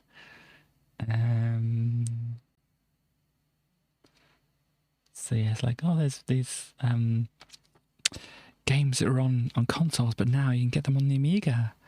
And then we have the Super Disc over here. A lot of things not worth looking at. I mean, there's Denver Duck, which gives the old grey matter a workout, which seems like interesting. We can have a look at that one. But then the other one's keep track of your friends, relatives, and business acquaintances with this handy phone directory utility. Who has a phone directory utility on their computer, like their desktop or their laptop or anything like that? That's not, synced to their phone and such like that. Things like this, I think, are definitely very obsolete these days. We have this thing called Flick, which I always misread. You zoom in a little bit. Oh gosh. Yeah, this thing called Flick here, which I always misread. Oh look, you can print screen by simply pressing the print screen key. Gosh. and other things. So basically there's an Octobed tune and Denver Duck here, which is written in Amos Professional, apparently. Neat. But let us move on to the last page, and there's a font as well. I'm not going to load it up and whatever, because we'd just be able to type things like this. Oh, it's a font, which, West would probably be all over and whatever, but this one is what it this is what it looks like. And there we go. It had a little triplane apparently here. Let me see. Yeah, they called it a triplane as well. They didn't accidentally call it a biplane or anything like that. They called it a triplane. There you go. Up, dilly, up, up. There you go. Down, dilly, down, down, or whatever it goes like. It's a shame that Stars isn't here as well. Be a subs disc star. There's many things which could be said around that, but Stars isn't here. So there we go. I'll zoom on to this. When Stars shows up as well, let me know. we can tell tell this important information. Oh gosh, anyway, back to this. The magazine. So on the front of it we have Amos Professional, which I don't think we actually got this magazine when I was younger. I had Amos as like from the front cover of one of the other Amiga formats probably. But Amos Professional was very similar to Amos. It just had like a few more features, a few more, commands and things, which I never thought that was, important enough to try and use and whatever. But then there's also, oh look, it's Sensible World of Soccer, which I'm not going to look at Sensible World of Soccer. But then we have All Train Racing. It's Team 17, but it's a racing game. And then we have The Lion King. So yes, that Lion King game on the Amiga. Let's see how well it goes. But yeah, we might as well just look at the discs to start off with. Let's go over here. We've always got words, Katie. We've already got Amos Professional started up here. Now, as I said, it's been a long time since doing any Amos stuff, so I can't remember much about the language, and I don't know if I'm even in a language I'm more familiar with, whether I'd want to do a programming stream or not. It's a lot of pressure, really. But anyway, so this is what it would look like. So it's similar to Amos, but doesn't have the was it the brown and red header with blue, brown, blue, and red header, wasn't it? Or was it the blue and red header? I think it's a blue and red header here. And there we go. And what I want to do actually is put a save down here, because I don't know how to exit out of the programs. And so you right click and it just brings up the usual Amiga menu thing at the top here. And you can go project, open and load. I don't know the difference between open, load and open and load. But we do have some examples in here. What do people want to look at? AML Rainbow, that's the was it Amiga animation language, or Amos animation language, just makes a rainbow on the screen. We have the Bouncing Balls demo here. We have Fire Missile. We have a Mandelbrot thing here. We have Platform Game demo. We also have Scrolling demo, Snake Wave, and Virtual Sprites. So and these are like the sizes of the file. So Platform Game demo is pretty big. So Mandelbrot. Let's have a look at the Mandelbrot thing. Okay. Loading it up. So this is from the book Ultimate Amos, which I think is the one that that I have 2 copies of, which I've mentioned previously on streams. So taken from that book. So let me just run it. I think you just push this button. As the usual Amos brown screen at the start there. And here we go, Mandelbrot. And you'll say that's very good, but then what? And so you can say, okay, let's draw a box like here. And what it'll do, as you can see at the side here, it'll draw very slowly the next frame, or the bit that you've outlined there. So we can wait for it to do it. This is the normal Amiga 1200 speed for rendering this. Just imagine the A500 and the A600 would have been slow at rendering this. But here we go.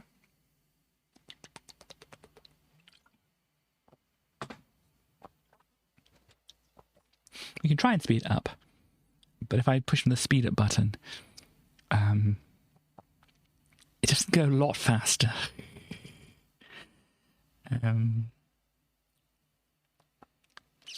So yeah, this is the Amiga rendering out a fractal.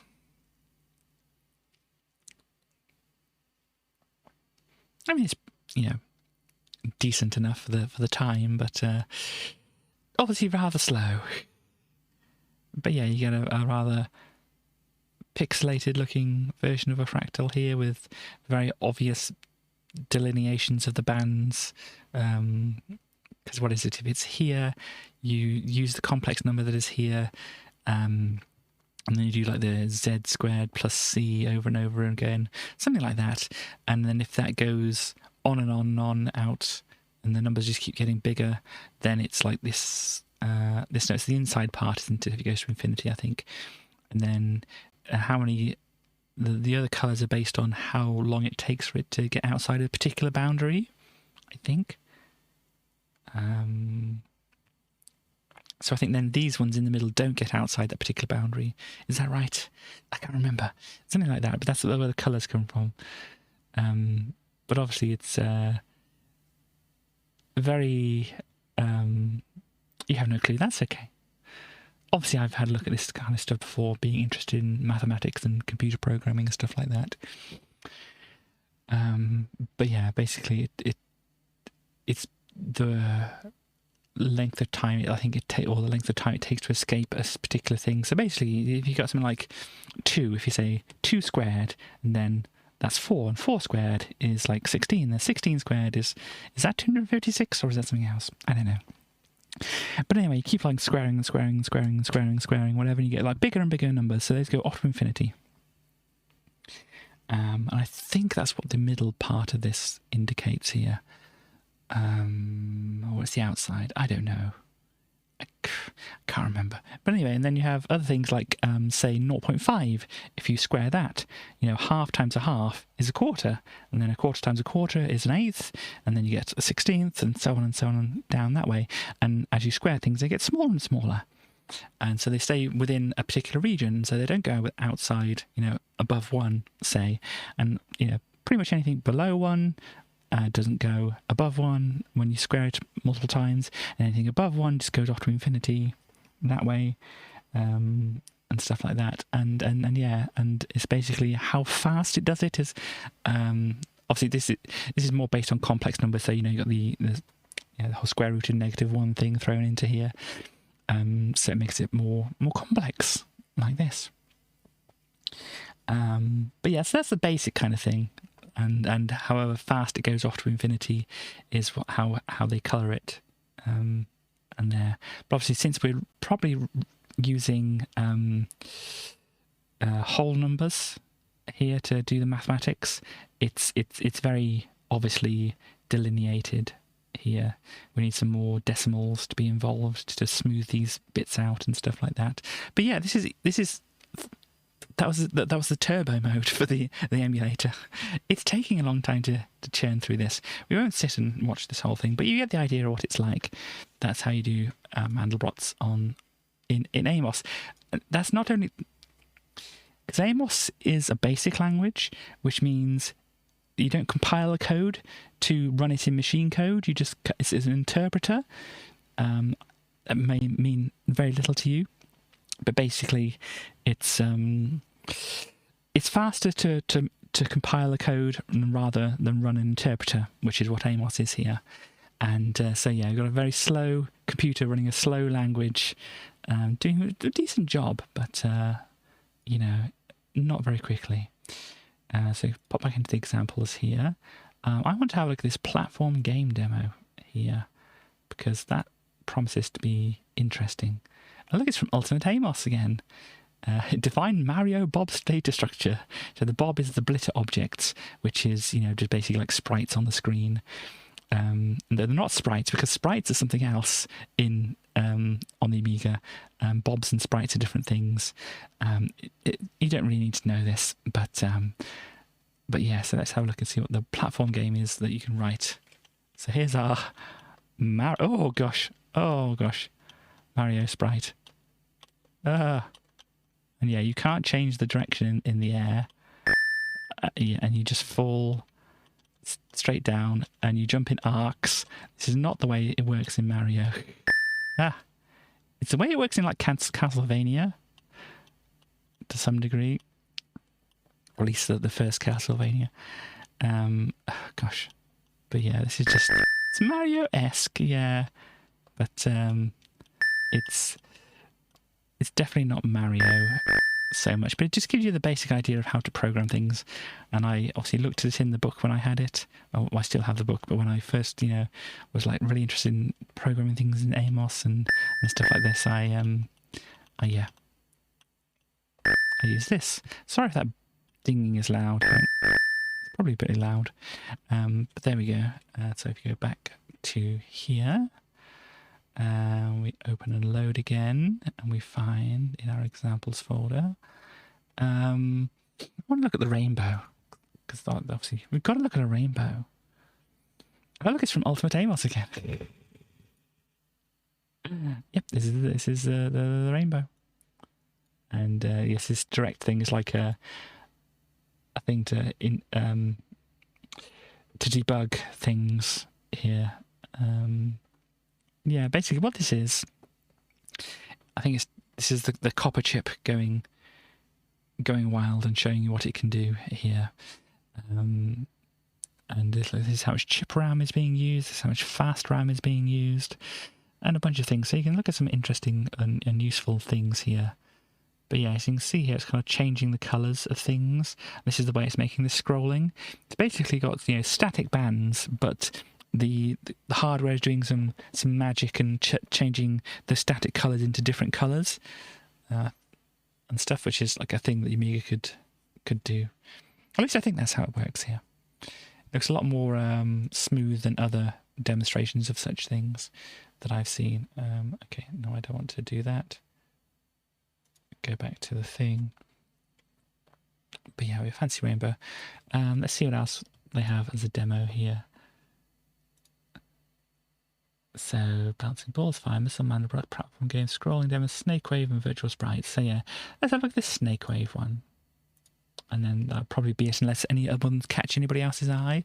Oh look, it's from Ultimate Amos. And this is how to do an attack pattern in a shoot-'em-up game. They follow a sine wave. As I said, I'm not quite sure how you get out of the program. Right. Escape F keys, not doing anything. Delete, home, other things. I don't know how you escape from the program. So what we'll do is just come out of here, load that one up again, because I'm interested in looking at the code for it now. Just because obviously it's got some kind of sine wave in there. And so we just need to have a look. So this is grab the bar. Oh gosh, it doesn't do smooth scrolling. This is the code here. So yeah, sine snake wave. So you got the X and Y coordinates, and you've got a frame thing and a frame delay. It loads in the image of the spaceship here and gets the palette for it, so it puts in the right colours. And then, oh gosh, yes, the double buffer here is to make it look smooth and not flickery. Height 60, width 1, position 128, and speed 2. I mean, you can get an idea of what those mean. And then you've got do, and then do goes down to loop down at the bottom here. You can see a little cursor there. This flashy cursor here, the text cursor, goes down to loop at the bottom here. So basically, between do and loop, this just loops infinitely until you break out of it, however you do that. And so what it does for all the sprites, no, for the sprite X's, interesting. It calculates the new y coordinates by using the sine function here. I'm not going into exactly how it's doing it or whatever, because I'd have to actually think about it. And then it draws the bobs on the screen, swaps the screens, waits for a vertical blank to stop, flashing, whatever. That's your VSync in nowadays terminology, but it's wait vertical blank here. Update the animation, change the frames of the animation. If it gets past a certain frame, then change it back to, if it gets to frame 0, then go to frame 8. Strangely, it's going down in frames rather than up in frames. But anyway, we've got that there. And if it goes off the side, put it back, I think is what that means there. So it's a very simple little thing there. But yeah, that is Amos. What do we have now? Now this particular disk doesn't like the turbo loading thing that I have available on this emulator here. So I'll just try and do it. We shall see. It doesn't like it. It's not very fond of it. So you have to turn the turbo loading off. Does it work at 800 speed? I haven't tried this. If we fast forward it as well. Here we go. Merry Christmas and a Happy New Year. Enjoy this Amiga Format exclusive ATR playable demos. That's all-terrain racing.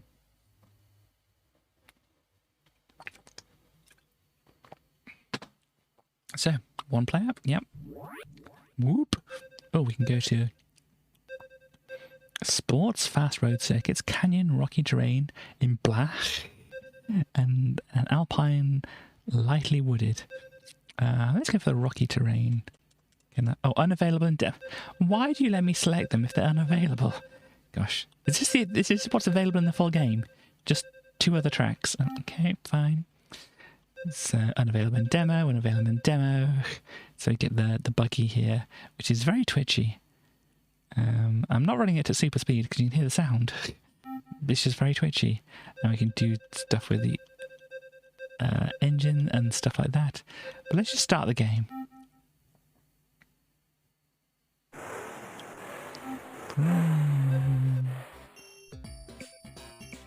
Oh, no, that's my car. Wasn't quite sure which one was my car.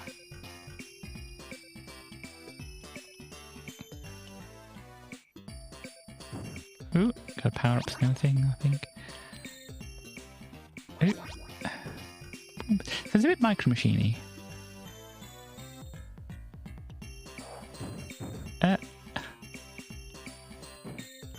I'm just taking a joyride around here, really. Oh, missed that one. Oh, hello. Oh, missing all these things. Can you hear the music? It's very jolly music.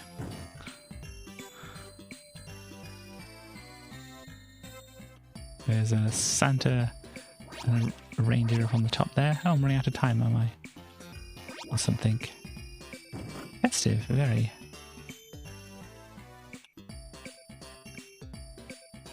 Whoop.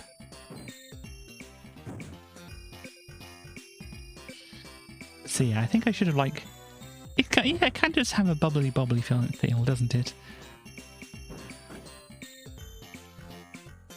Maybe I should have upgraded my engine after all. Maybe it's just fun just driving around. We don't need to win, do we? Ooh. Beep, beep, beep, beep, beep, beep, beep, beep, beep, beep. Gosh.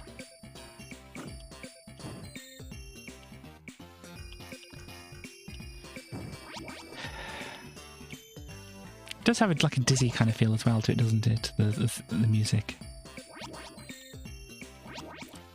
I wonder if it was Alistair Brimble. Ah.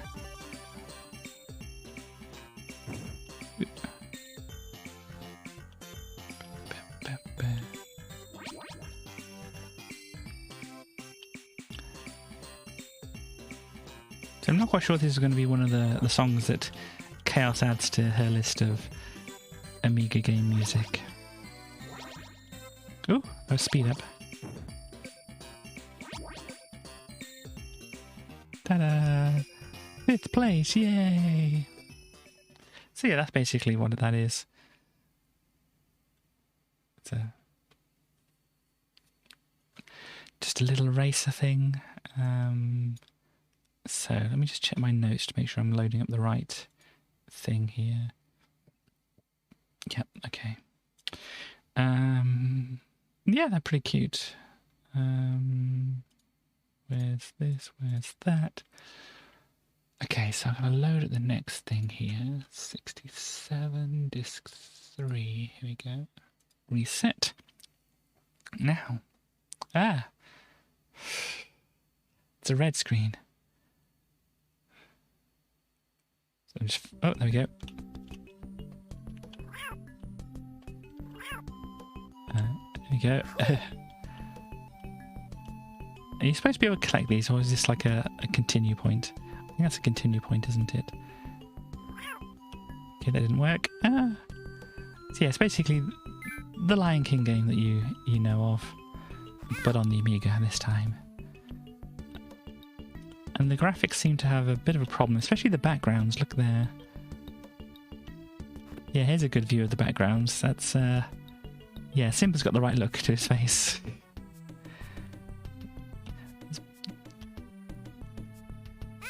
Amiga, you're supposed to be good at graphics. Oh, hang on. There we go. Ah.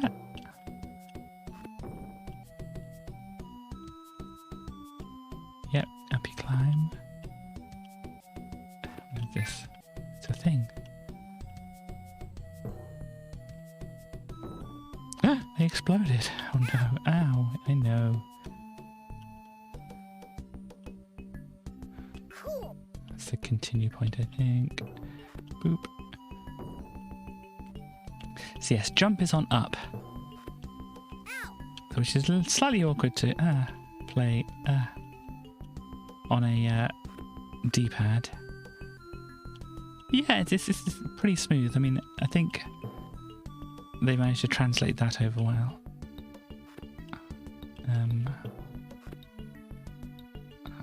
No. Where do I progress? Over here? Bug. Uh-oh. Don't know if I'm supposed... No, I don't think I'm supposed to go down there. Another bug. Yeah, the Amiga is definitely struggling with this background here, though.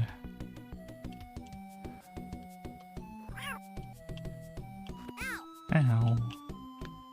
Not nice. Not there. Do I go over here? No. Ow. The spiky fella. Ooh. Oh, what am I doing? Oh. Well, Simba.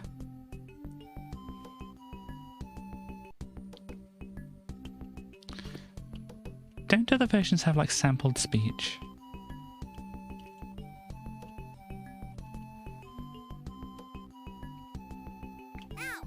Ow.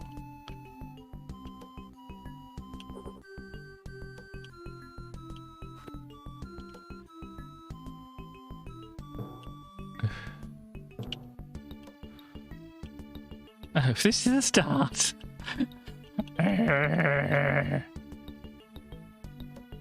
Ah, that was weird.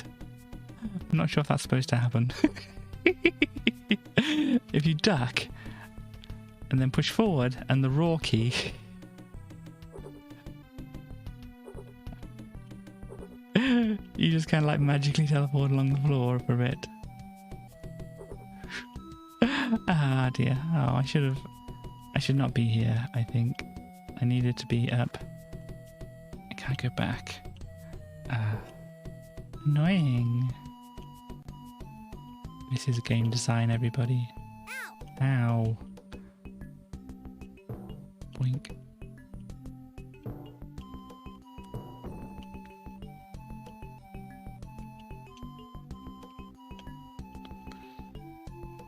I think the designers of this game saw snakes and ladders and thought, that's a good idea. Everybody loves snakes and ladders. Everybody loves just arbitrarily falling down to the bottom and they can't control what's happening.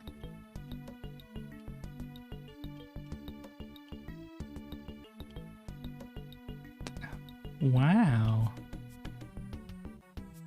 Ah. We're in C. Oh. Well, they did a good job. I must say, Dave, you did a good job.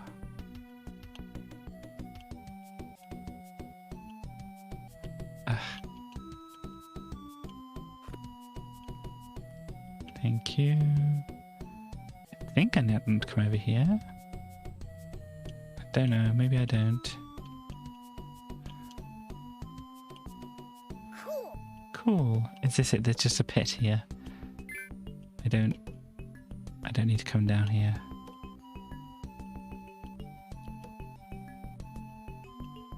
Oh gosh.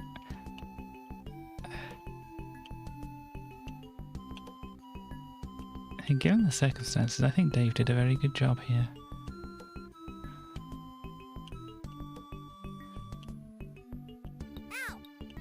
It doesn't feel horrible to play. Some of the platforms are a little bit tricky to land on, but they might have been like that in the other version.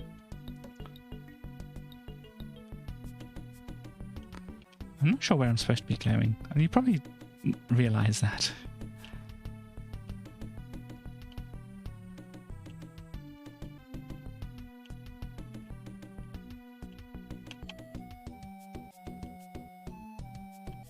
Gosh.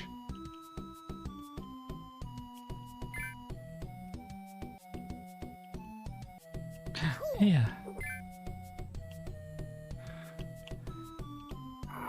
We have to fight hyenas for whatever reason. Ow, you don't jump on them apparently. Ow.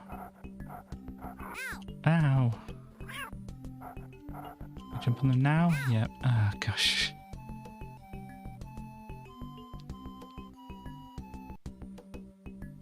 That's neat how they've come out of the thing. Like I said, I assume it's as similar to as it is in other versions. Ow. Yeah, ow. Oh, you're tired. Okay. And I bounce on you. Oh, and that's it, is it? Simba's face. Is that where it ends? It doesn't seem to be loading anything. It's just frozen there. Speeds up a little bit for a moment. No, I think they're just like, that's the end of the demo. That's it. That's all you get. But yeah, they did a good job. It's pretty much the game as you might remember if you've played it on a different system. Which is, yeah, pretty good for the Amiga, really. But yeah, so then the subscriber disc here. We'll go for the Octamed tune first, actually. Let's go here. Let us open subs disc here. Octamed. Apocalypse. Who wants to hear the apocalypse?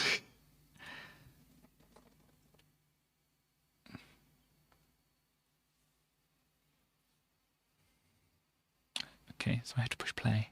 Play song.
This is pretty neat.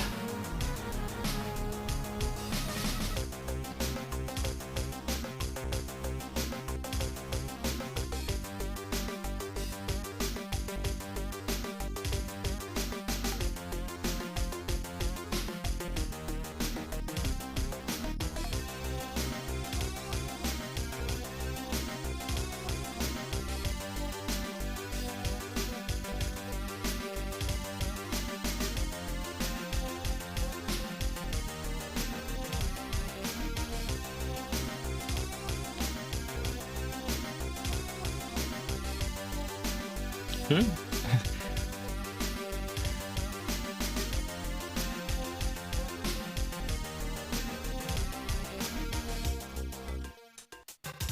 I don't know if there's a way to turn on the particular tracks and things. Maybe this here will do it. Yeah, there we go. That turns on the particular tracks and stuff. Ooh.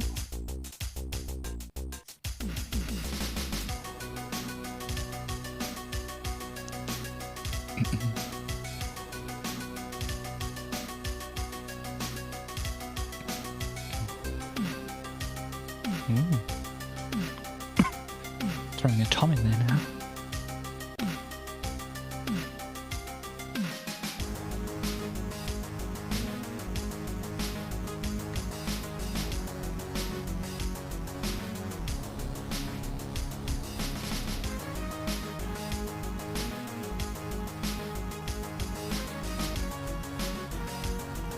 So yeah, we can think. I think about like halfway through the song here. I think get the general idea, like 3 minutes, whatever already. Let's just kind of like knock some of these things out to listen to the individual tracks. Yep. So there we go. We got the drums on this one, I think. So basically, this one track is just playing all these drums.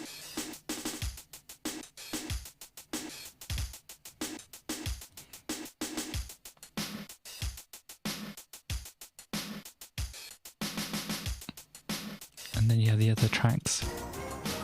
There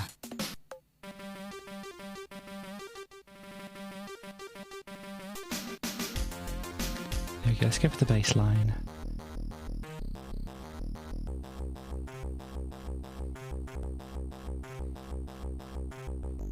I imagine it's fairly obvious what's going on here. I hope it is, at least.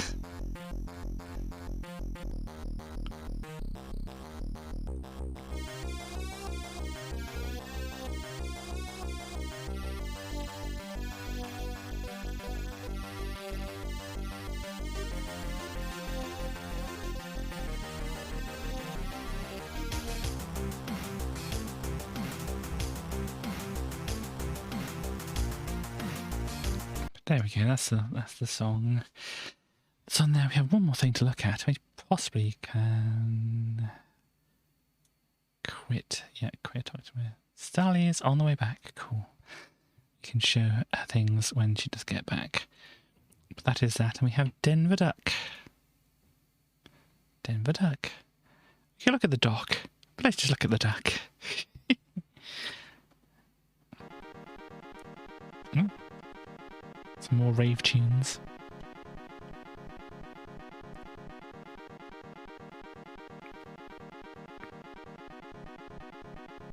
When's going to kick in? There we go. The aim of the game is to connect 3 diamond studded blocks together in a straight line, horizontally, vertically, or diagonally.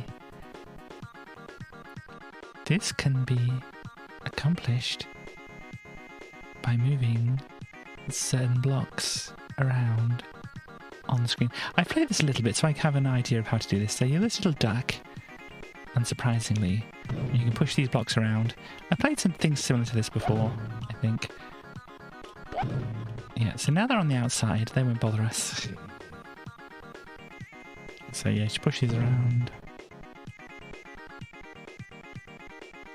I'm trying to remember what game it was that was a bit like this. Atom Smasher, that was the one. I think there's a game called Copengo or something like that, which is similar. But yeah, we get them in a line, and we go into the next level. And you can like push these ones around. You can't break them, but these ones you can push around and break. So what's the easiest way to get these two, or these three together?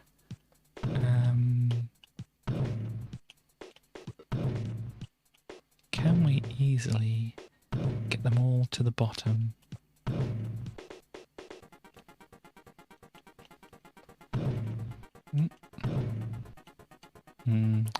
That was not a smart move. I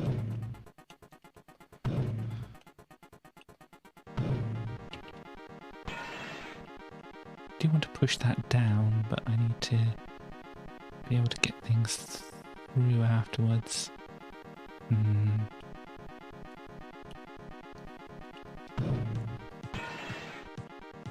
Let me... There's possibly a much easier way to do this, but this is the way I'm doing it at the moment. Actually, we're just best doing this, isn't it? So those can line up, and I need to get this other one. You're just going to be a pain over there, are you? Out the way. Still in the way. Sit out the way. Thank you.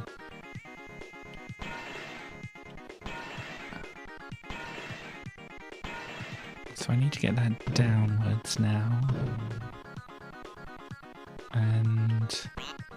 Quack! Out of time? Oh, I didn't know there was a time limit.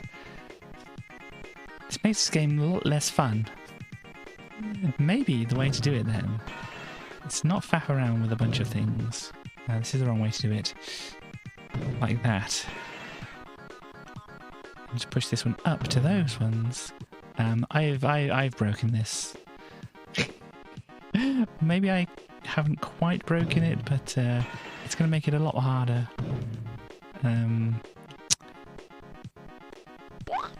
Because I'm going to need to get this now downwards, which is not impossible. Oh gosh, this is bad. This is bad. Okay.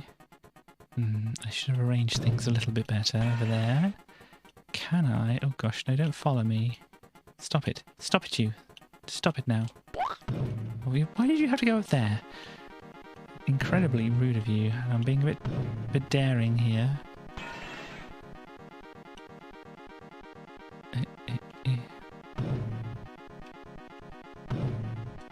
There we go.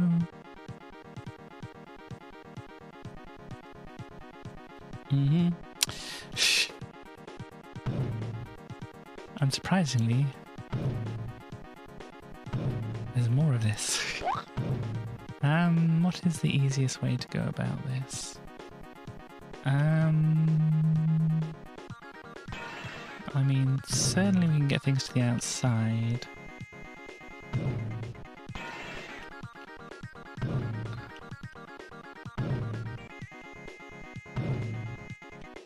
Can you get behind this for me? No. Okay. That. It's a good job they're not really after you, isn't it? Don't want to push that down. I can go through here.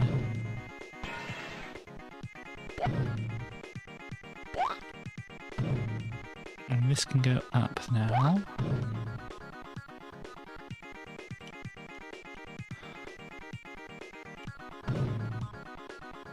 Then across. And then how do you get to that easily? Nope. Have I made a mistake? Don't don't see an easy way to get through there. If there's any way to get through there, indeed. Unfortunately, you can't break these ones, which would be much appreciated if that could be done. Yeah, I couldn't see a way to do it. I think I messed that up. But you get the idea of that game. That is what it is. Not terrible, but not, you know, incredibly engaging. But we can go back to the browser over here now. Those are the cover disks on there. Oops, sorry, I've got some things in the wrong place on my screen actually at the moment. Let's move them around a bit. I can unplug my joypad now. Don't need that.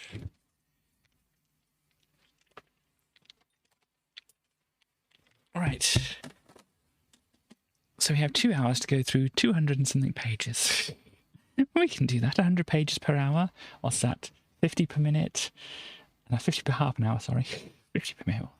That wouldn't be doable. What have we got?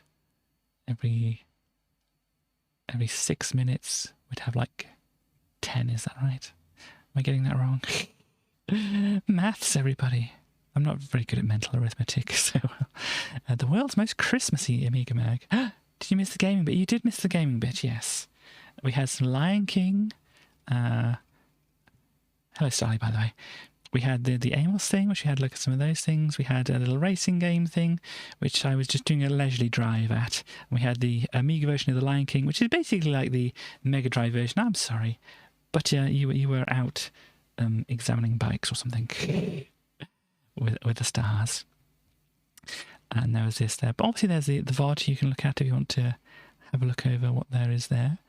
We did save a few things for you, by the way, Starly. So it stars around as well, because we have a thing to show here too. But we were looking at, on this month in Amiga thing, we were looking at, this was released in 1995 at some point. It seems like they don't really know when it was published. It's 1995, roughly. It'll be a few minutes, okay. But yeah, Masquerade was published in this year, which I'm sure you're very familiar with.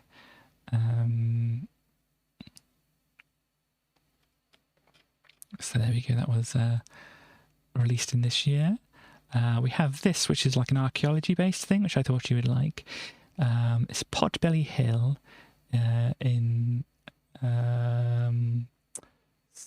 southeastern Anatolia, dated the pre-pottery Neolithic. Site comprises a large number of structures supported by massive stone pillars. The world's oldest known megaliths. There you go. Many of these pillars are richly decorated with abstract anthropomorphic details, clothing, and reliefs of wild animals, providing archaeologists rare insights into prehistoric religion and the particular iconography of the period. Stars is here now. Stars. Well, the thing I want to show Stars is very, very brief. So, Stars, we found this. Cool, that's good to hear. Yeah, it says, be a subs disc star. I don't know what the imperative here is, Star, but apparently you have to be a subs disc. I don't know how you do that, but it's written here, you have to do it. I'm sure you can figure out a way to do it, but I thought you would have to know. We're only like a few decades late to know that you have to do this, whatever this is. I don't know how you be a subs disc. I don't know what a subs disc is, but you have to be one. Anyway, that was the thing with Stars. There. So what do we got? Includes you're a subs disc already. Okay, good to know. Includes many smaller rectangular buildings, quarries, and stone-cut cisterns, as well as some traces of activity from later periods than the Neolithic here. She's first used at the dawn of the Neolithic period. And yeah, it's appearing in 1995 because So it was first noted in a survey in 1963. The importance of the site was recognised by Schmidt, who directed excavations there from 1995 until 2014. And yeah, they're carrying on the work here, and it's a UNESCO World Heritage Site.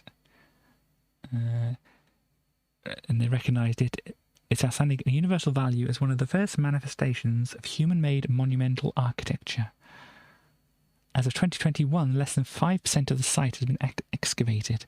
So here you go. This is what it looks like. Or at least a part of it looks like. So these are the megaliths down here, I'm guessing. These ones, which have pictures on. Oh gosh, this can zoom in very well. Hang on, let's try and get to where we were. Here we go. Look, like a papa or something. I don't know. Yeah, look, there's all this going on around here.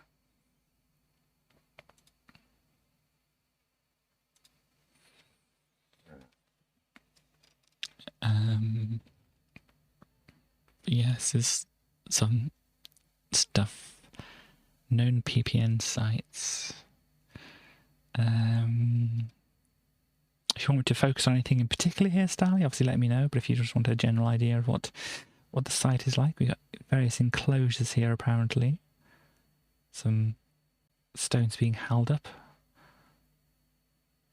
here. Well, that's very fancy. Good for general browse. Ooh. Then all this stuff. They look like they're hugging at a distance. Like there's a bit of a aerial layout, and yeah, what I said, about 5% has been excavated of it. I'm guessing what they mean from that is like these bits. This bit has been a lot excavated. These bits have been a bit excavated, maybe, and these other bits haven't been around here.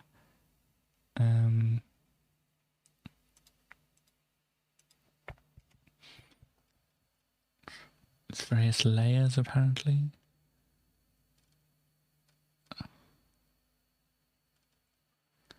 Oh, here we go. Some pictures here. So aurochs, dogs, and crane. I don't know what an auroch is.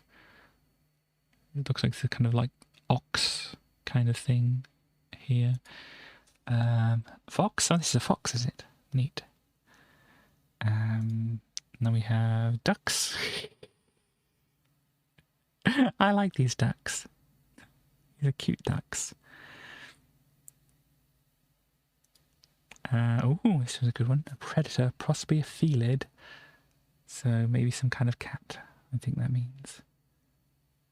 Hunting prey in low relief. Yeah, this is some rat or something here, maybe.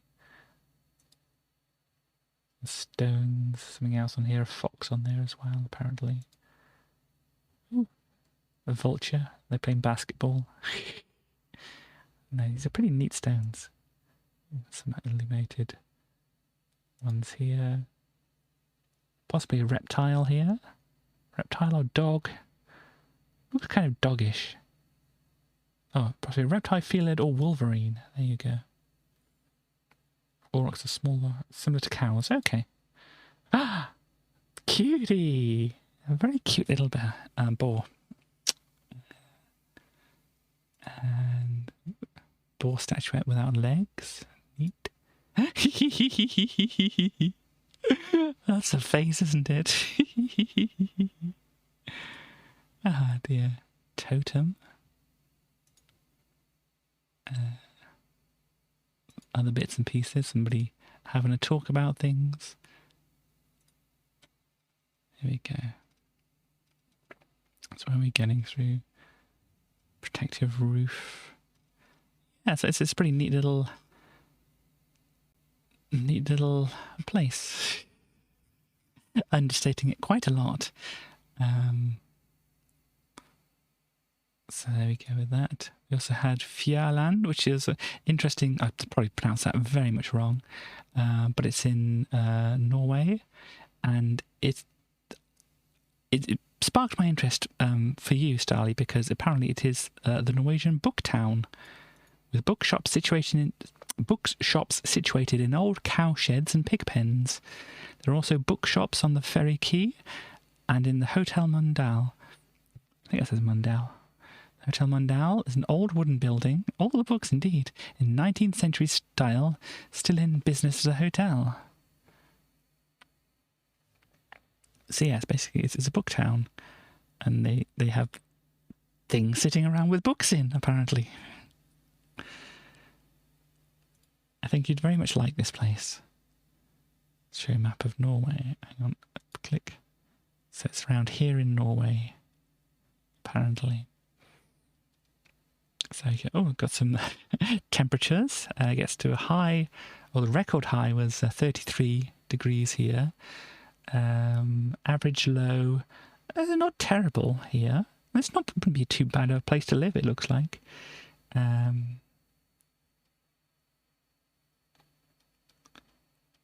Weather-wise, at least, general weather-wise. So there we go. Booktown, I thought you'd be interested in that. There. And there's also, we found the very best of the Blues Brothers, which was released in 1995. And with all these ones here. I'm guessing you know all of these songs, Stanley?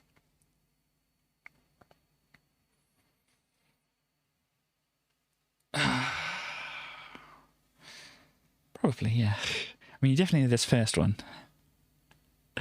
And the Rawhide, and various other ones here.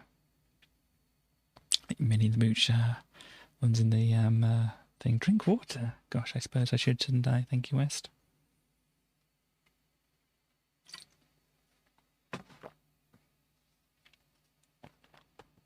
There we go. You can't see it, but it's done. Oh, gosh, dang it. I was hoping you'd forgotten.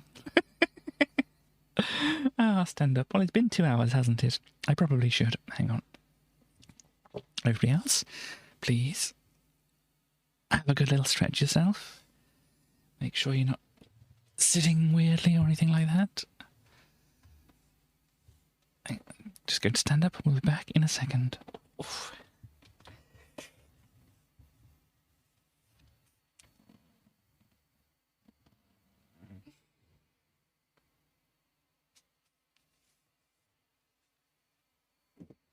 There we go.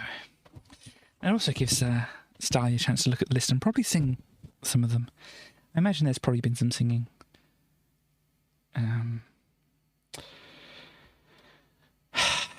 But there we go. I'm sure you wouldn't complain about getting any of these songs stuck in your head, though.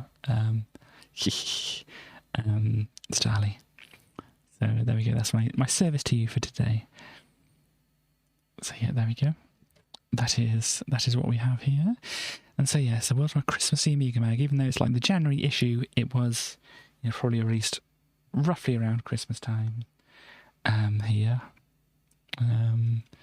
Christmas presents. Amiga Format brings you all the best for your Amiga. And some Lemmings thing with a pram going off a cliff or something. Bigger, smarter, and this time they fight back. Oh my. We have something from the Computer 94 show here. How to get your game published. Well, there you go. Gonna do that. I'm gonna make it big and all that. They have a cute snow person. Oh gosh. There we go. There we go. Over there. So this year in view. Bids farewell to one of the most tumultuous years in the history of Commodore on the Amiga. Yes, indeed. As the giant 1994 logo sat slowly behind a pile of rubble that was last year, I thought it time to take a sideways glance at the previous 12 months of Amiga and Amiga Format. 1994 was a funny old year. It started, as most years do, in January, indeed. The first sign of all's not right has appeared when Dave Roberts wrote, Commodore has just announced another set of poor financial figures. You put your Atari ST away in 1996. Yeah, I mean, I was kind of using my Amiga on and off until maybe like 2000 or something like that. Commodore just now said, yeah, showing a whopping great loss, but the firm did predict the loss and insists they will be back in the black for the quarter just ended. Oh, will they? Yes. So, yes, and they did the to be this good will take Sega ages thing. I can't remember what my first computer was. My PC, I mean. Yeah, it's just, it had parts. It ran Winamp, I guess. I was happy enough. But let's carry on.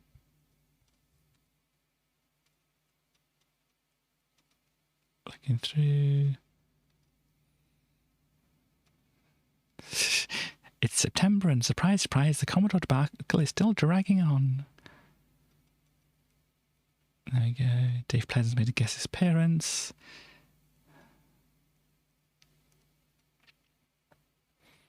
No sign of that resolution in November.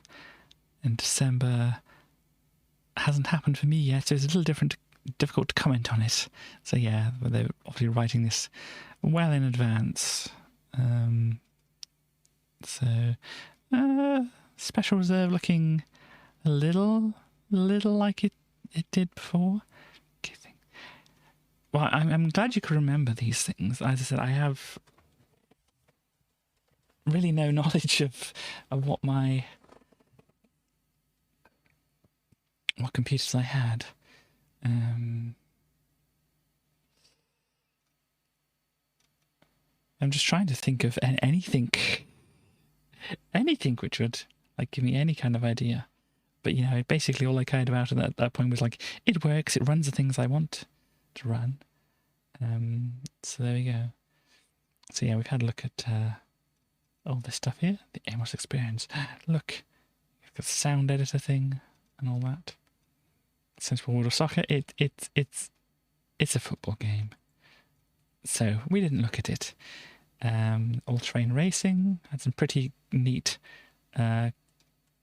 buggies in it. Lion King has basically like the other editions of the Lion King there. Some other stuff here. What do we have? Yeah, it's just like, look, buy more stuff. Look, they've even got an Amos Professional Users Guide that you can buy now. Of course they do. Let's see. Epic Amiga CD-ROM titles. Goldfish. That's probably the Fredfish things, isn't it? Sports management. Gosh. Cricket, football, stables, and Formula One stuff. Cool. Amiga makes it possible. Indeed. Well, Commodore certainly doesn't make anything happen. But apparently we've got some Commodore latest here, so we'll find out what all that's about. And hello, Superdan. Let us see what we've got. Do we have any? What I'm really looking for in all this is just information about Commodore and stuff like that. Did you say Commodore latest? It's a pretty sick dinosaur, though. Look at that. Very shiny or watery. A triplane here. Some car. Probably a Porsche variant. I think they look a bit like that. Oh dear. Can anybody see any information about Commodore, or is it going to be on a different page instead? Robots. Pussy Power apparently is down here. I don't know what that's about, but we'll find out. I'm just trying to skip through to see if there's anything about Commodore. Here we go. Commodore's down here. So we'll get to there. But let's see what else we have here. What's Jeff grumping about today? Porsche 911. There we go. It's probably the only way I realise it, because it is basically the 911 each time. And as you say, that's the only one they actually feature. um, in like Amiga games and other things. But anyway, there's no excuse for releasing buggy software. Well. No, you don't understand software development. By buggy software, I don't mean software with bugs in it. A few bugs can't be helped. Indeed, as any program will tell you, what I mean is software that contains very obvious bugs. Recording 8.1. Yeah. I mean, I think generally what I've gone for, or had in my computers, is just kind of the way it's kind of ended up as yeah, that's interesting, West.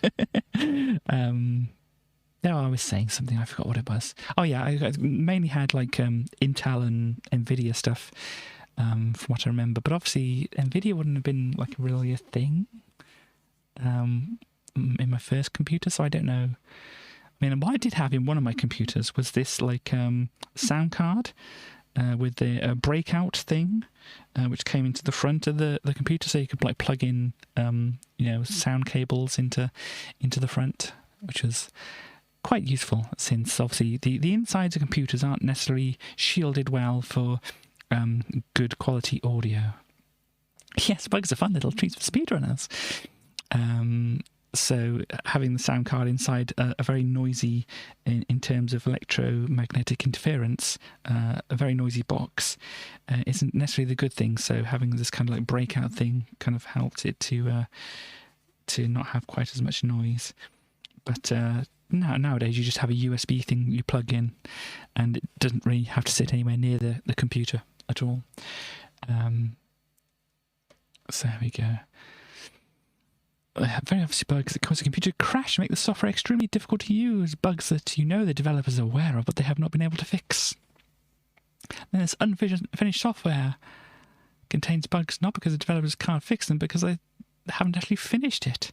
I guess we, as you've noticed though, West, have all suffered this type of software. A lot of us recently with WordWorth 3 and PageStream 3, neither of which is cheap. The instant reaction is anger. Calm down there, Jeff. And the end result is unhappy customers. Even laid-back dude like me. Look at this laid-back dude. Who let life flow right over them. Man, I left... What? Even laid-back dude like me, let life flow over them. Man. Is this supposed to be like a... stair... There is a glitchy. I know that the stairs, or the infinite staircase in Mario 64 is very famously glitchy. There's a little knot in their stomach. No amount of transcendental meditation and vegetable matter can untie. This fictional company have been developing their new version of their fictional software for a year. Yeah, don't worry. Be happy. I can't whistle very well. This is even weirder. I mean, I guess we is weird enough as it is, but then, full stop, it's very easy. Hang on. Now, it's very easy to say that if software isn't finished by that date, then it shouldn't be released. But in this business, deadlines have to be set. So... Jeff. There's no excuse for releasing buggy software, no matter what the cost. And then it's very easy to say the software isn't finished, the day shouldn't be released, but there's business deadlines have to be stuck to. You're all over the place here, Jeff. Yes, I have seen the new Todd and Shadows episode. As with him, I was surprised. I mean, I suppose I always kind of knew it was all a cappella stuff, but it didn't really sink in that that's what it was. But when obviously you think about it afterwards, it's like, yeah, that's obvious that it is, but it's done so well that it doesn't sound like it is. Yeah. So you run up and down the stairs 50-something times, you can jump to the end screen. Oh dear. Oh dear.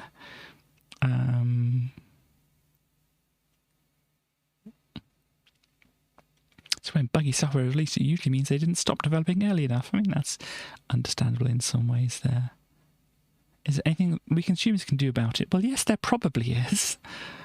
It's cash flow. If the cash was flowing, the software wouldn't have had to be released so early. So we could help in the long term. But, oh, here we go. Here we go. This is what it's all about.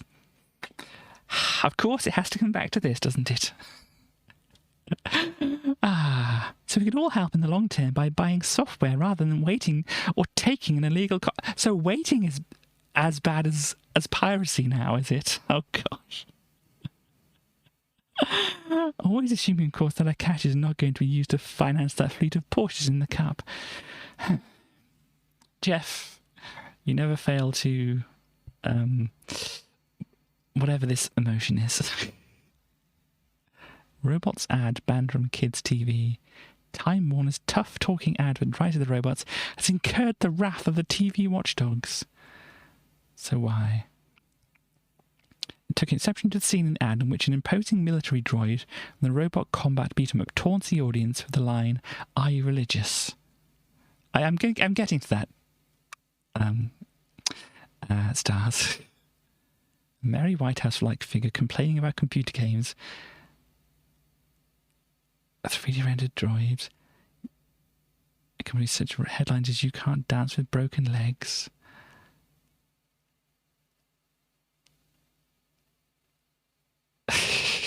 If some people find it offensive, that's tough. Our customers love it.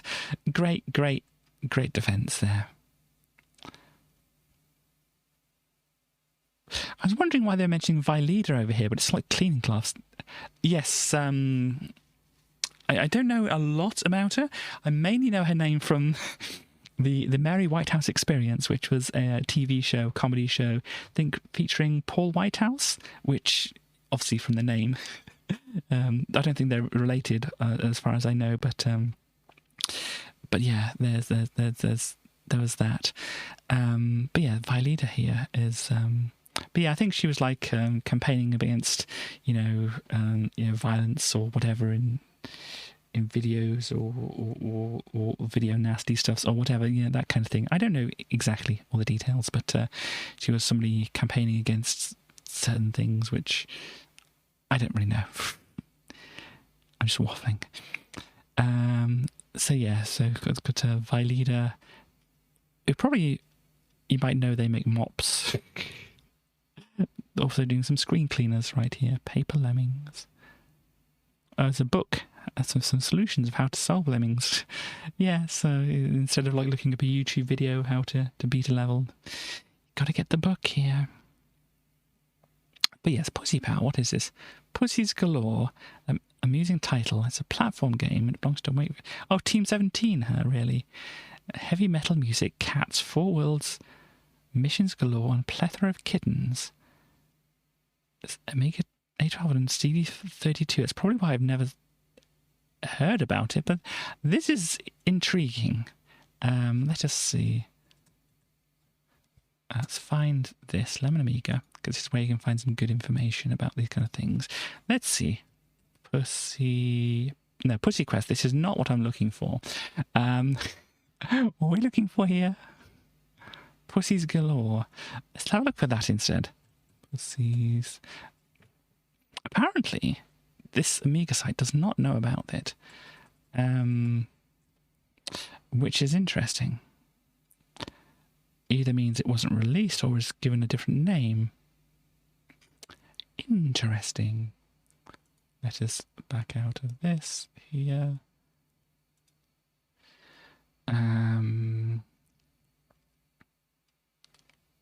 There's a Valhalla follow-up, and then Frontier Elite 2 is a popular game, so popular it takes a sequel is planned called Frontier First Encounters, which I think was what people were saying was not such a great version of this allegedly astronomically correct universe in full 3D. What's half 3D? I could get into it, but and some other stuff here. So yeah, it's possibly Team 17. Yeah, let's have a look for them. No, we don't want that. Wikipedia here. Games developed, games published. Where's the Pussies one? Game was cancelled. Interesting. I was having a look through and it couldn't find anything here. So in 1995, they did release Worms, Alien Breed, X2 for the PlayStation, World Rally. Yeah, interesting. Games published. Interesting. I found something neat. Let us get rid of that here. Let's find out what West has found. 1.5D. Yeah, there is just a thing. And Doom was out at that time, so it's not like it's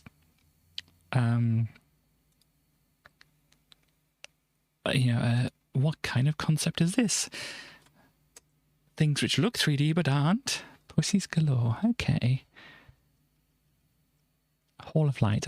Yeah, that's another place which I had seen before, but I didn't think to look there because Lemon has been fairly good at finding things. Okay.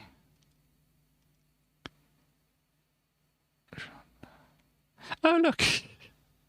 Alistair Brimble was the demon. Apparently, and Alistair Brimble is a demon.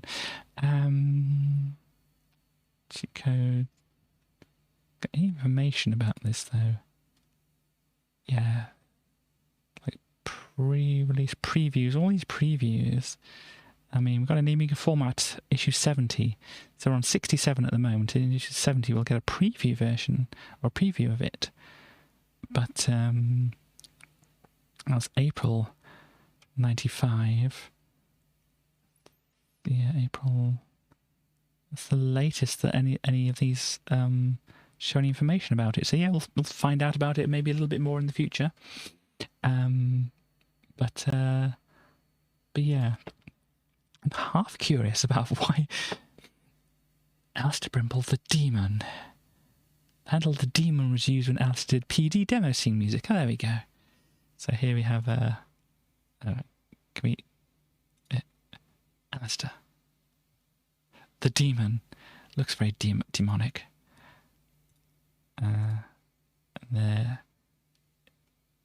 amongst a bunch of other stuff. Obviously, a slightly later thing here because these are like, I'd say flat screens. That's more of a flat screen over there, but I don't know. Some good keyboards here. What are we looking at? I don't know. Maybe just some MIDI controller ones, or maybe some synth features in there. I don't know. But what bottles they have lying around here? Got some Flash and Strathmore. I think it's water there. Just checking out what the bottles are on their table. Can we get rid of this bit? Oh, there we go. Oh gosh.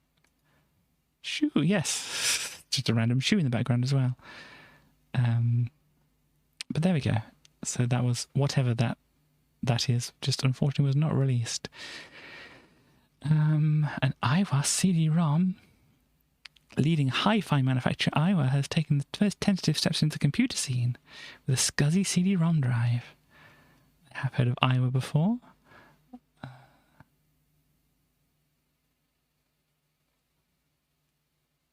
What is this? So a hacker has done something so hideous, so dangerous, and so nationally threatening that I can't bring myself to fully comprehend the nature of his or her crime.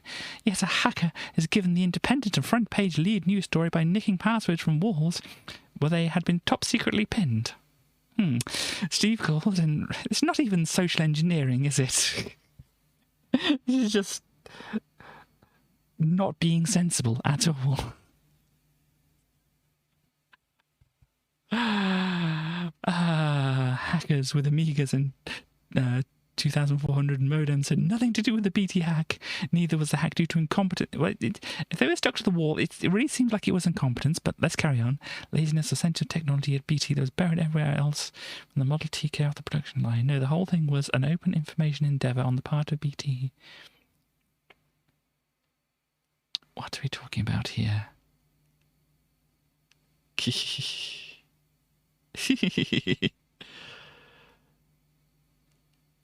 No, it wasn't. It wasn't a football game. It was like a platformer game. But yeah. Top level making to be the first UK company to throw itself open to the freedom of information on the internet. Oh, basically, did they just stick some of their computers on the internet and not bother to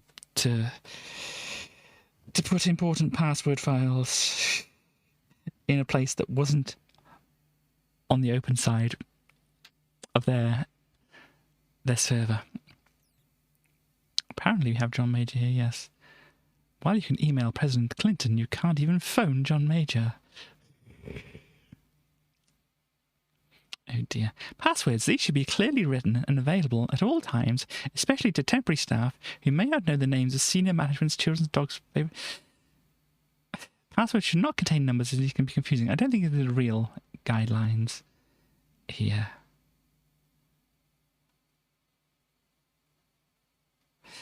I don't know how much to take this seriously.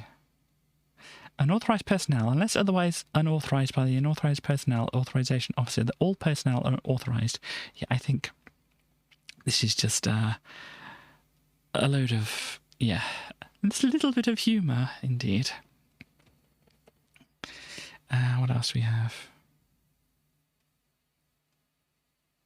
I mean, I'm guessing as what they did is they just had their server connected to the internet, and they didn't bother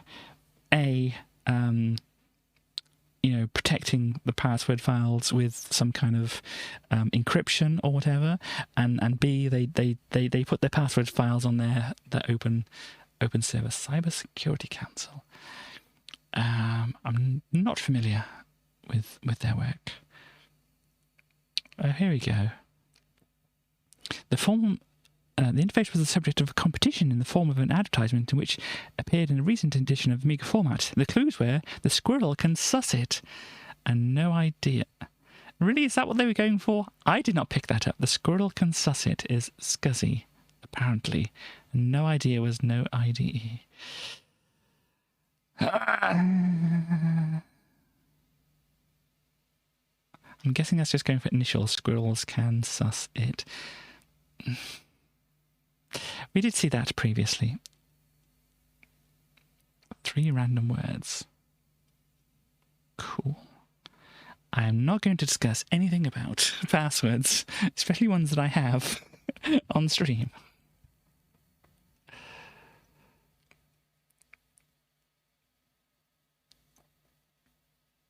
Oh gosh, I was trying to scroll it across there. PC emulation sensation. Be happy.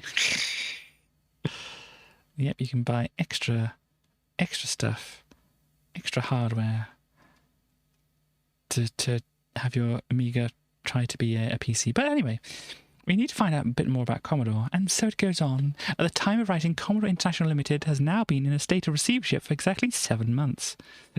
Indeed, it's 4, 2, 3. Oh dear. That's what BT would do, indeed. PC emulation Amiga. Nice. Don't know if has that been more recently? Because as I said, I kind of like just unsubscribed when he kind of like did bad things to a maybe one of a kind computer, but it's not the worst crime in the world. You're very surprised when the random word passwords are more secure than long strings.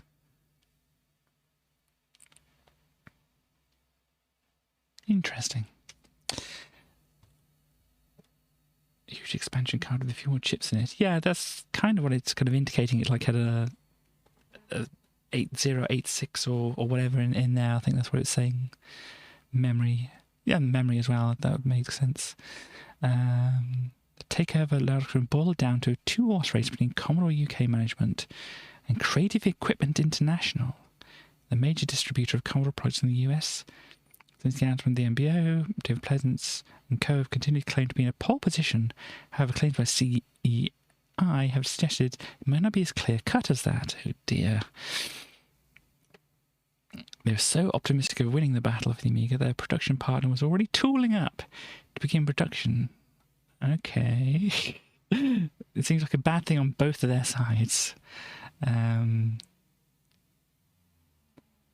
Tentative agreement. We had a cash bid. $1 million. Okay. Assuming this to be the case, the whole proceedings will now go to a court hearing where Commodore's creditors will decide which bid to accept. However, this claim has been denounced by David Pleasant as horseshit. Oh dear, I don't know who to believe in this thing anymore now. Oh dear. The real owners of the Amiga, please stand up. Indeed. And where does that come from? Because obviously it's not Eminem who came up with that in the first place. Where does that actually come from? Does anybody know?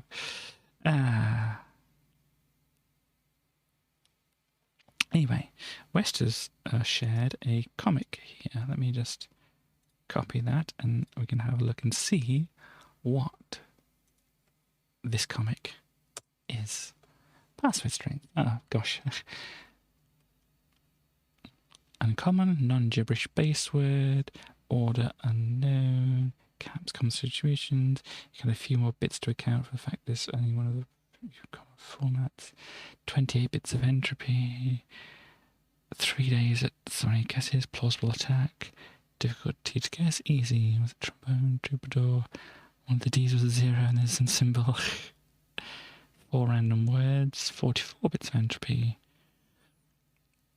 See, the thing that it...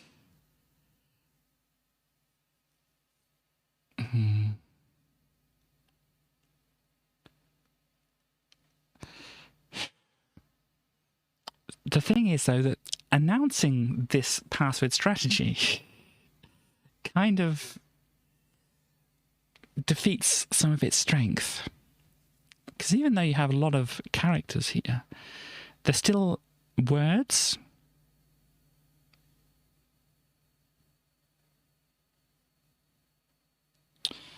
So it's not just, 44 random, or however many random characters are in this here. It's basically 4 characters. Yeah, basically you've taken this, which is like 28 bits, and down to basically just 4 things you have to guess to get it. So, I mean, this may have been a good idea if they hadn't published this. But now that people know about this, it's less secure.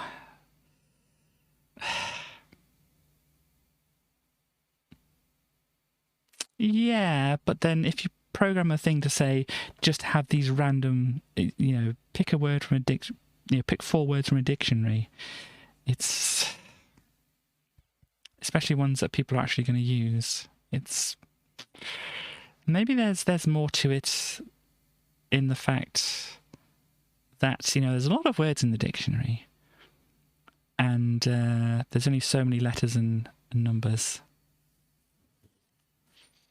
Yeah. I don't know, there's this...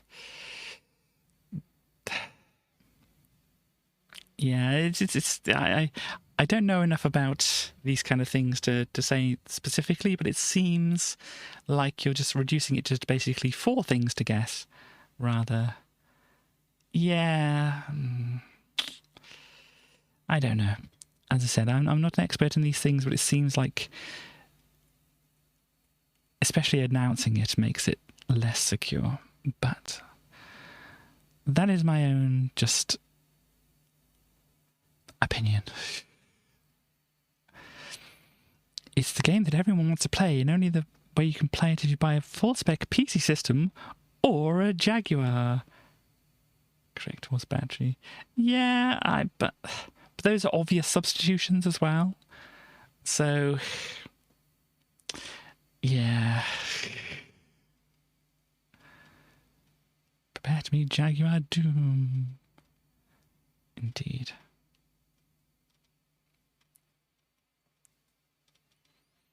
Making a game of it, so how do you become famous? You don't use Amos Professional, I'm sure. Even at the time, you wouldn't have used it. If a game is picked up by a software house, you're going to need to sort out a contract to get an expert to do it for you. There are many lawyers, yes. So basically, don't do anything yourself if you have a good game. Get a lawyer. That doesn't tell you how to make a good game in the first place. Selling it yourself. If you've got complete confidence in your game, you can always sell it yourself. Got to produce packaging, manuals, advertising, and all that kind of business. Or sell it through PD or whatever. Getting your game reviewed in AF is essential. Possibly, but then you can tell the computer to think in that way, or think in that way. And it's like if I said guess a number, then it'd be like it could be any number. But if I said, guess a number between 5 and 200, you've got much less things to focus on. If you obviously just going for whole numbers, of course. But yes. But they could. That's the thing. And obviously, since the strategy has been released, then things can be programmed. Well, no. I think what I'm trying to communicate is not quite being communicated here. But that's okay. Oh gosh, what is this? Flog it, dodgy flashback, advertising and marketing. There's all these people just trying to get your game. But it's not just one person, it's XKCD. Is the point. A very well-known internet comic for techie people. If you're looking at it at that kind of angle, then yes, in the basic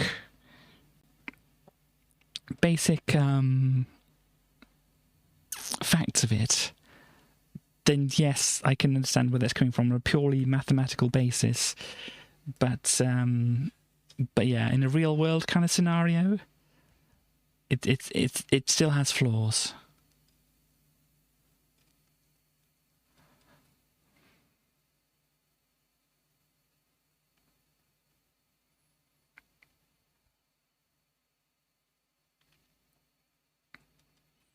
Let me see.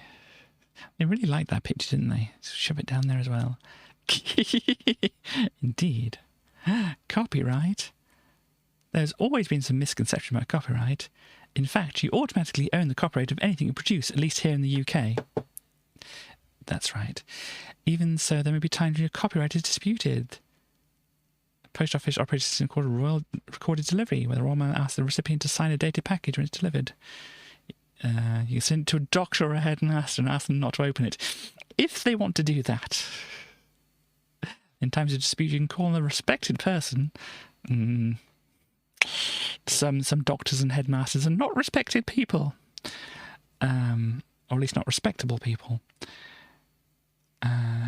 Giving them looking into solicitor.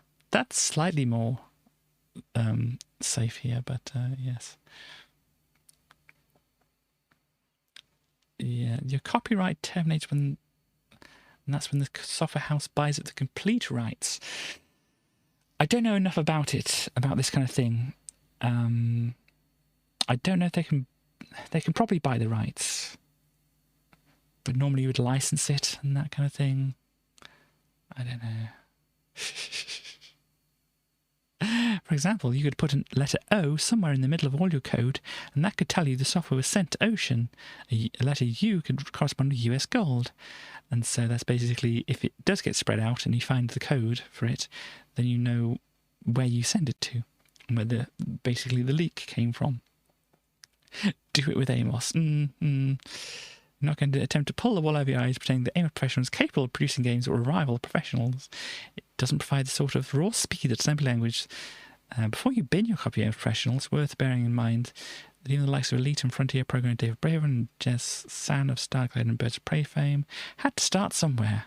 So it's good for learning, and it's good for doing what it does, but the id success story.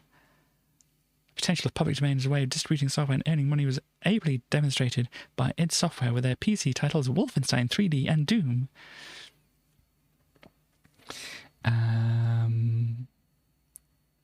Yeah, so get people hooked. Yeah, there we go. And then just pay a little bit more and you can pay the rest of it.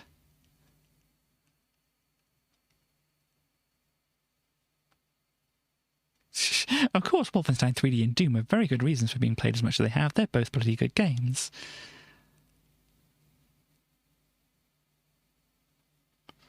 And yes, this is an example of not true 3D. I could go into details, but you can probably see how this isn't really 3D. If you've played the games, you know how they're not really 3D. Make the game good. Yeah, that's... It's the whole drawn out thing again, isn't it? Oh gosh. In an hour we've got through 41 pages. We're going to have to speed this up a little bit, I think. Oh gosh. The Amiga Format Amos Write a Game competition. So yeah, way too late for entering this competition. But over the next few months, write a game. Send it to them. Don't forget to include your name and address. Indeed. May the 1st, 1995. No interest can be returned, so make a backup. Don't hassle us. We regret that we will be unable to enter into any correspondence, either by telephone or in writing, concerning this competition. The winners will hear from us in due course. And they really like this picture, don't they? On this page, on this page, on this page. Oh gosh, it's all over the place. Yep, subscribe to get all this stuff and have the opportunity to buy. I know you get a free video. One of these free by giving them money. Yeah, they pay very good money for that picture. Look, Mortal Kombat 3 out here. Sorry, this Merry Crimbo and this face, it's not really going very well together, I have to say here. Oh look, it's Sensible Soccer again. I say one of the only real soccer games I can tolerate, but not for very long. But anyway, Jungle Strike, yep, what's Desert Strike, sequel. Oh yeah, they had their funny, in inverted quotes, things here. So, Sensible World of Soccer, the positives they give AC Milan, and the negatives they give Wigan Athletic, I think that would be. And they give it a 95%. So they like that one. Jungle Strike, they gave 87. The ups are hovering and the downs are bothering. Indeed. Amiga Format Annual. I don't know if I have access to this here, but it's like top 20 games of all time, answers to 24 most frequently asked questions, test your knowledge of the Amiga with our quiz and game. Well, that might be interesting, but yeah, I don't know if I have actually access to these things. I have some things, but I don't know if I have all things. Classic collection from Lucasfilm. So we've got Zack McCracken, Secret of Monkey Island, Maniac Mansion, and Loom here, it looks like. 89. They haven't even given funny comments to it. Delphine Classics, which obviously got Another World there. Flashback. Cruise for a Corpse and Future Wars. Isn't very good. So forget that, but Operation Stealth is a challenging modern warfare affair. So there we go. Subwar 2025. Interesting. So, yep. Okay, so this is kind of like what it's like. It's like the flight sims, but underwater, I'm guessing. The positives are swimming, and the negatives are sinking. It's 84%, so not too bad there. As I say, it's a submarine sim that plays and handles like a propeller-based flight sim. I don't know whether that's good or bad, but apparently it's not too bad to get an 84. Marvin's Marvelous Adventure, 64%. We have the positives as jumps and the negatives as falls here. Tedious, boring, no pace or excitement, repetitive creatures. Okay. I mean, that main character. I don't know if the face is supposed to look like this or whether this is an animation frame. But that's an interesting looking character. Can't really get much of a look at them from the screenshots they've given here. The best screenshot they have, and the character looks like this, which I like. If this is how the character actually looks, they kind of look like a Muppet, which is a good look. But I don't know if that's just like an animation frame there. And here we have Weird Al playing golf, apparently. But yeah, we played a little bit of Sensible Golf demo, didn't we? What? I'm slightly... What? Well, shockwaves. This is hair stuff, isn't it? In conjunction with AF, Weller Shockwaves having complete Amiga rendering...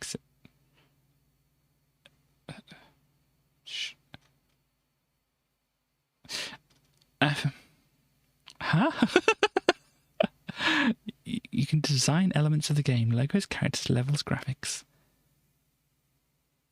If your ideas are cool enough to make it into the game, you stand the chance of getting your name in the credits and walking away with £3 worth of Amiga kit. Sorry, if your ideas are cool enough to make it into the game, you stand the chance of getting your name in the credits and getting the prize. If you get in the...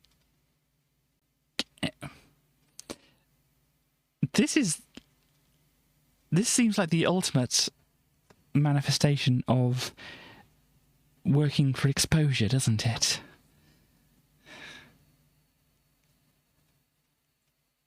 And,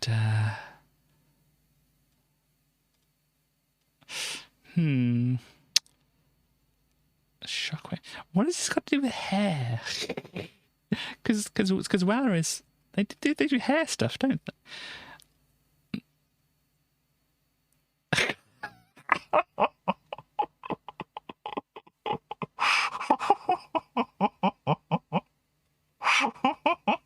Sorry.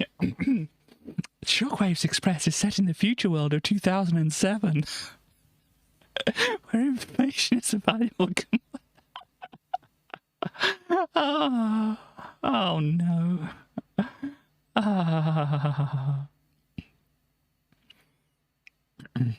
We need gnarly, which is spelled wrong, new characters to take control of with names, uniforms, skills, attributes, and the distant future, the year 2007. That was a slightly a quote from The Humans Are Dead by Flight of the Conchords. If you don't know that song, look it up. It's good. They do very good robot voices. Don't stop there. If there's anything else you want to design, like the entire freaking game.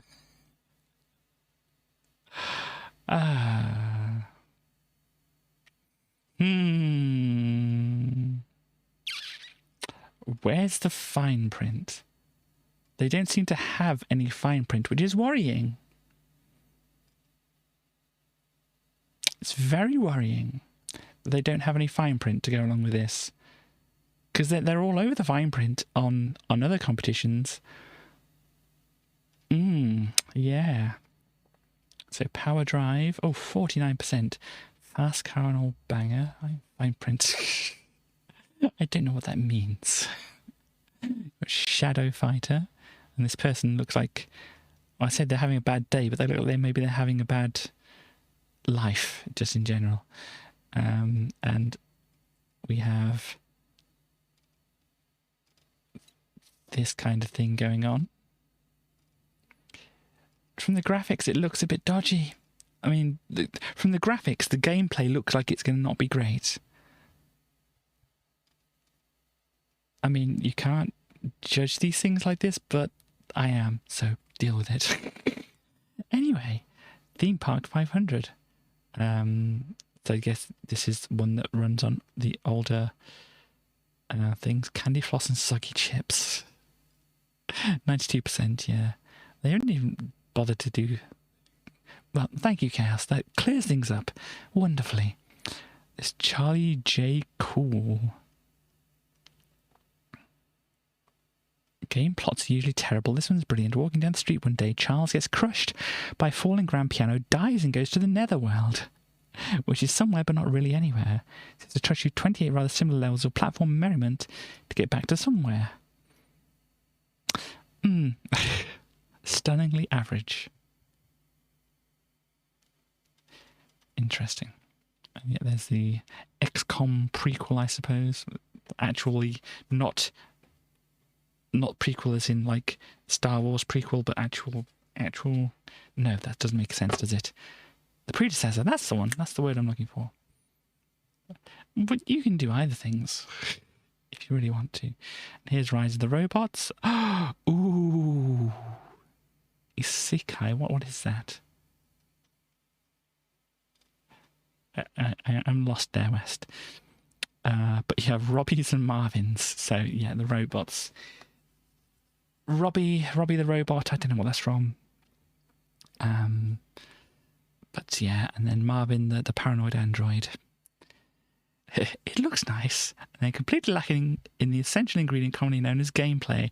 Yeah, I think it wasn't... I like being... Wow. I have very little self-esteem.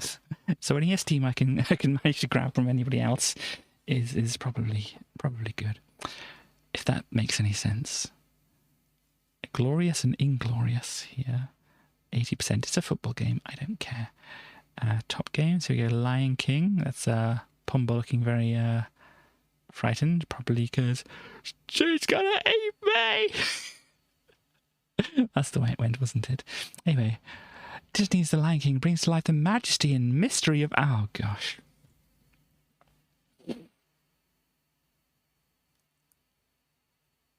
General anime, usually featuring a person dying in the real world. Oh, right. Fantasyland power sounds. Okay. So kind of like, what was the thing? Life on Mars, if you saw that TV show.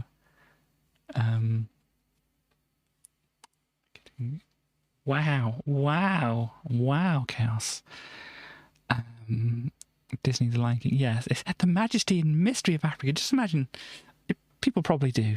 I know Americans, or some Americans at least. I don't want to generalise and include Chaos in this, but a lot of Americans tend to think, oh, Europe and the UK are magical, mystical places and stuff like that. But, just imagine us English people. Those of us that are thinking, oh, isn't Birmingham a magical and mystical place? Indeed. Or maybe for you, Chaos, it's like, it wasn't Seattle just like mystical and magical. No. I'm sure I've heard people say things like that. I can't think. I'm very bad at thinking of examples for things. You've probably noticed that. Tale of Simba, Lion Cub faced with a challenging transition. Well, can I tell you about challenging transitions? Now in this video game. I like the way you put the now in this video game. Yeah. I don't know. Maybe magical and mystical is not quite right. Maybe I don't know. What do people usually say about places like Ireland and that? It's like, it's so amazing and whatever and that kind of thing. And people I think say that their heritage comes from Ireland because they're like, think that it's like, ooh, I come from that special land and stuff like that. Anyway. Now, in this video game, exotic, yeah. You can be part of the adventure, driven into the wilderness by his evil Uncle Scar. Simba finds salvation with Pumbaa the warthog and Timon the meerkat. Yeah, I mean, I want to remind you, Chaos. You told me, I don't know if this was in strict confidence or whatever, but you did tell me how after I got off a call with you and somebody else, you did gush over my accent, so... I strictly remember you saying you gushed over my accent. Anyhow, Simba finds salvation with Pumbaa the warthog and Timon the meerkat, and his education begins. Indeed. Oh, there's another bit over here. Oh, right, okay, so that's the reverse. That's pretty good. I like this.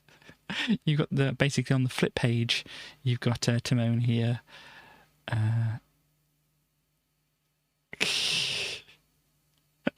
Wimpy, indeed. Ah, dear. Tackle heinous hyenas in the elephant graveyard. Avoid the trampling hooves. Oh no. Stampeding wildebeest as you battle through 10 levels to ensure Simba claims his rightful place as the Lion King. Title drop. Psh. There we go.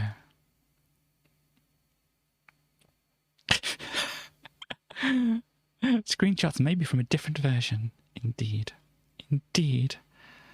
They don't say which different version. But probably like the Mega Drive or Super Nintendo. Anyhow, CD32 games. We did see this, was it? Beneath the Steel Sky. Yep, the little robot. Remember seeing them.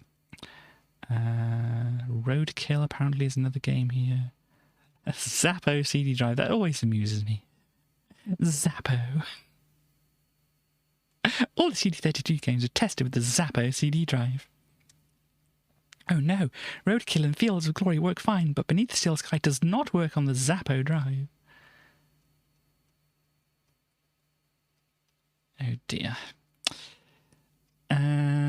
These people have blurry faces, for whatever reason.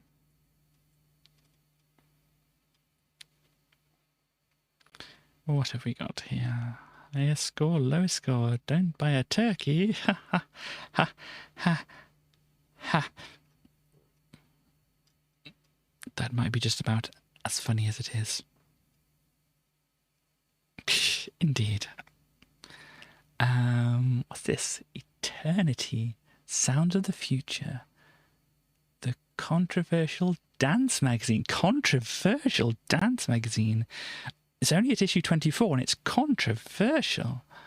Charts except for Baby D, Stefan Roberts, Ray Keith, Sun King's World Dance Dreamscape. Free car sticker. And this issue. Life and much more. Shush. Anyhow, we have fractals, which are much better rendered than the ones that... Indeed. These fractals are much better rendered than the ones from the Amos Professional demo. Oh no. Oh, why do you... This is why they're controversial. They write everything in this font. It pains me to read this. Eternity, a true reflection of the life we all lead, unbiased, honest, and dedicated to you, the reader, taking the youth culture of today into the future. For further information, send your name and address to someplace in Wakefield. Indeed. Or for availability queries. Indeed, it's got some cheats for some things. Look at this good snack. That's a good snack. This is what Theme Park could have looked like if I had the full version and tried harder. What else do we have? Oh, listen, these are your Mortal Kombat moves. High snot, low...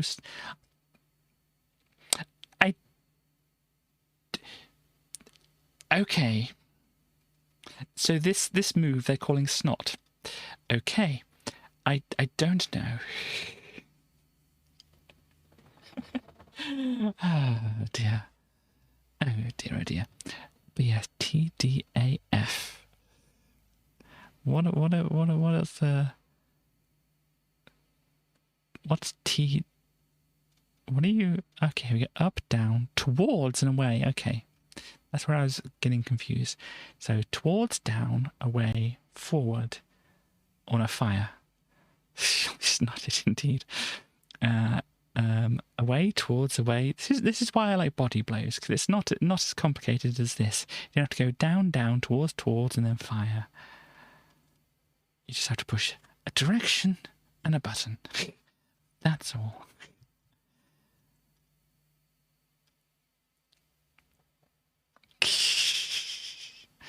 Ah dear, well, unfortunately, I have to have my face electrocuted tomorrow, so...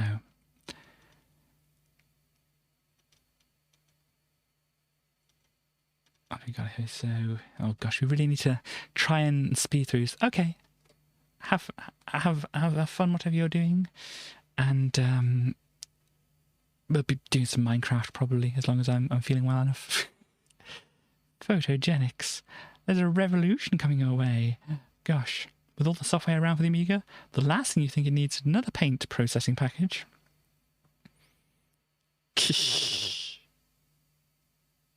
Indeed. They're not mad at all. Photogenics, as they named the new software, is truly groundbreaking, difficult to pigeonhole. A variety of different file formats. You can do squiggly things on it.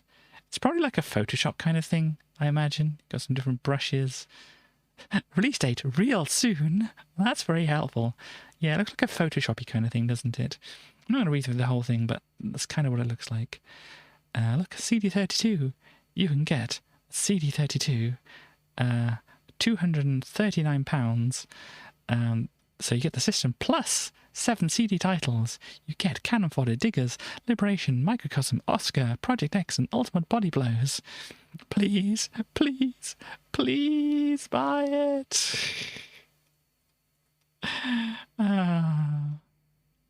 We know you have no reason to trust Commodore or whoever's taking over the Amiga, but please buy.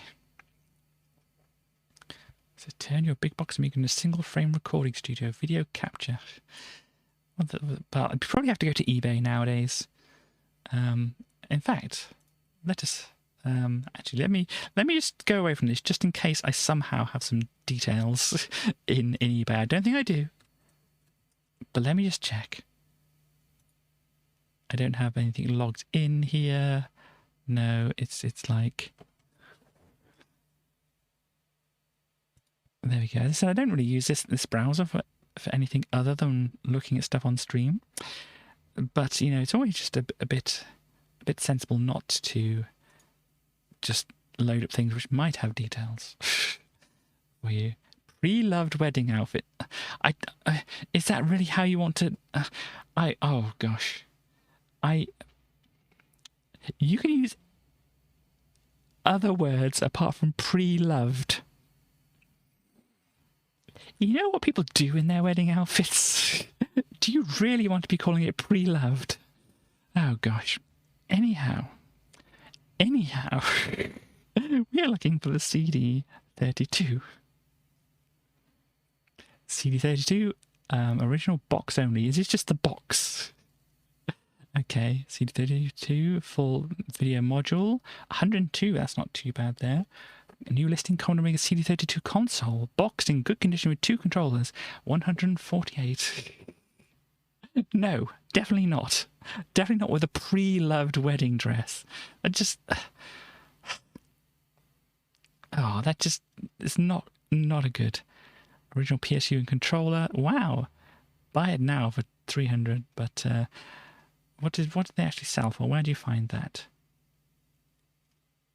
Where do you find sold? Listings. Hang on. Oh dear. I don't really plan on getting married to anybody. Let me just say that. I don't know where you find out which ones have already sold and how much for, but ugh.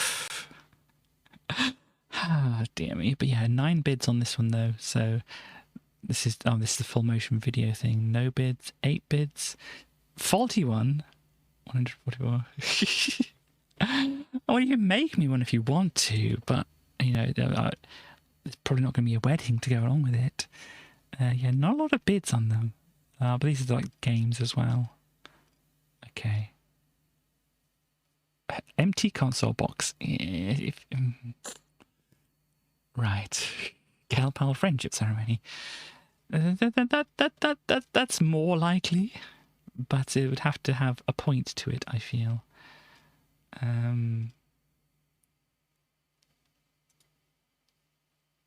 But there we go, that's eBay. Look at this good still frame here.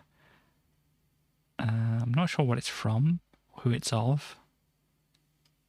This is Naked Gun or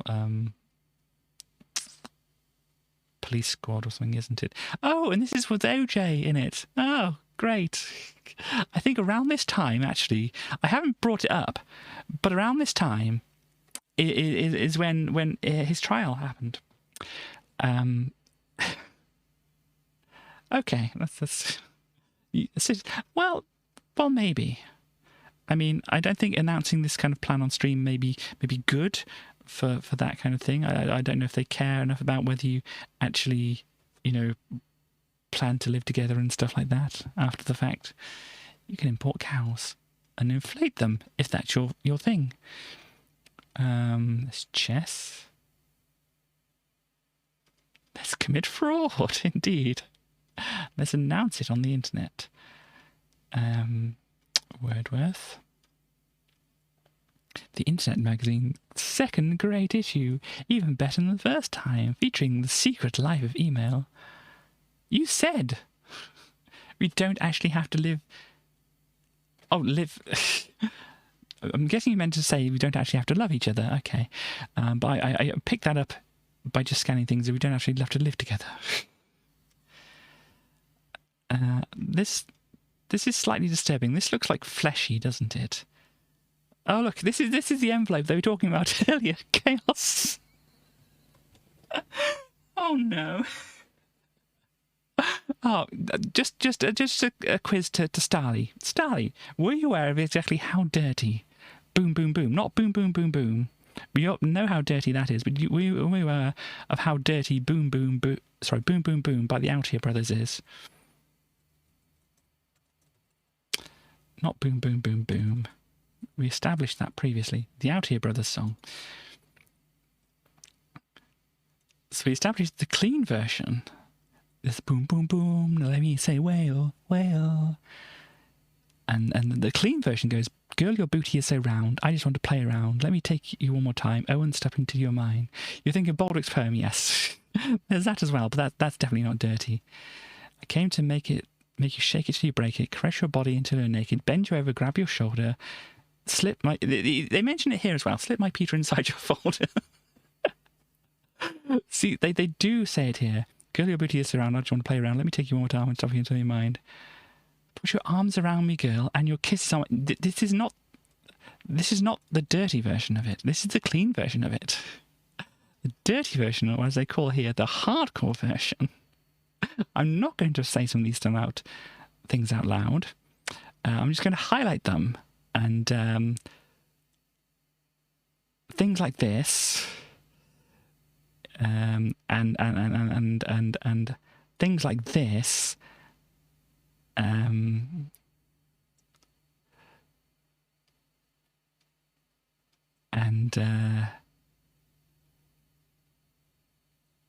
yeah. So that is the less clean version of it.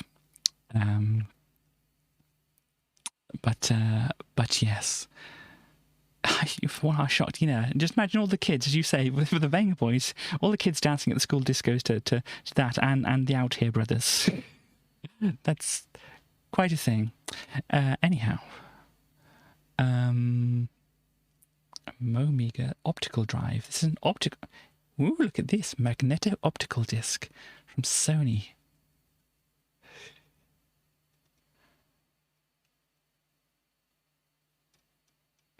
So there we go. apparently it's called Momiga, but what? I'm guessing these rewritable. I thought they'd have like a different name to them. They wouldn't be like Amiga specific. They might not be, but I can't see like a generic kind of name. Because obviously Momiga is for Amiga. Oh dear. So this is the SCSI interface, which, you know, they said, can you figure out what we're selling? But say, want a CD for your Amiga. Don't be a clown and put all your eggs in one boring, sleepy basket. Think a Einstein with our new... Sorry, think...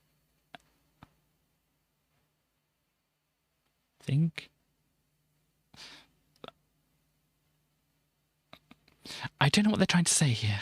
The new squirrel SCSI interface. What are they trying to say here?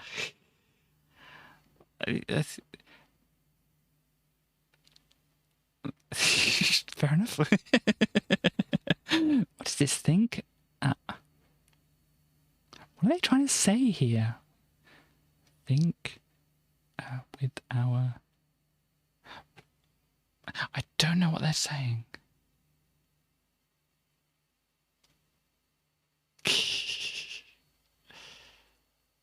Oh dear. Anyhow, moving on. Yeah, Gordon Harwood trying to look more official and take up less pages. Here. Oh, look, it's Indie. They're here still. Indie is still here. American citizenship is easier through marriage than British. Interesting. Apologies to our customers. India discontinued the IDE hard drives. So yeah, knowing that, you know, when they said they would like keep in touch with Jackie Brambles and that, yeah, that didn't happen. Or what's this? A sampler. That's a neat little sample thing here. Goes to the PCMCIA slot. Like your free healthcare, yeah. Whatever's going to remain of it, but in the future, as it gets etched away. But yeah. Lola, Genlock, so that was like the video things, wasn't it? Oh gosh. This is the Commodore logo exploding.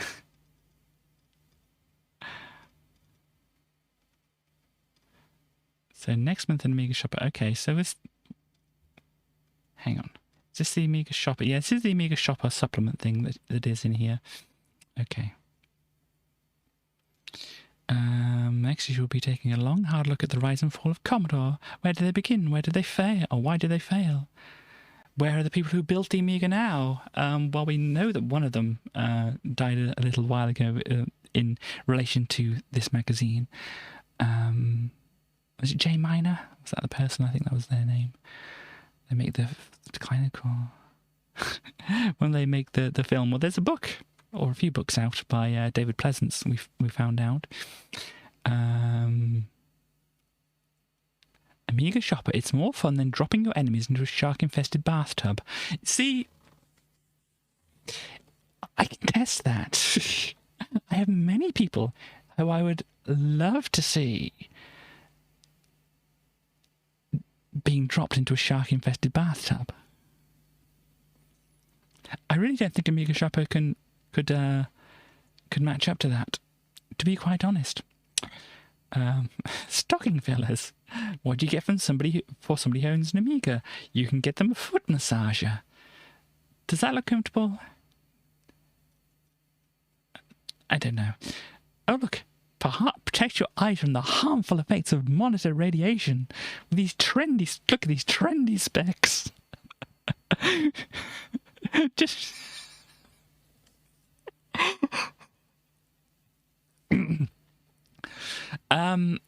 protect your eyes from ultraviolet light and electromagnetic radiation. What, you mean light? radio waves.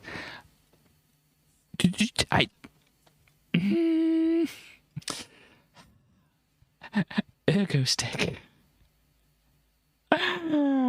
Inkjet. Oh, they were doing it even this far back. Inkjet refills. A sad noise. Oh dear.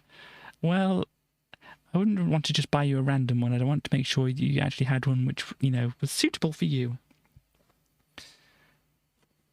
Or are you talking about me? Or the stars?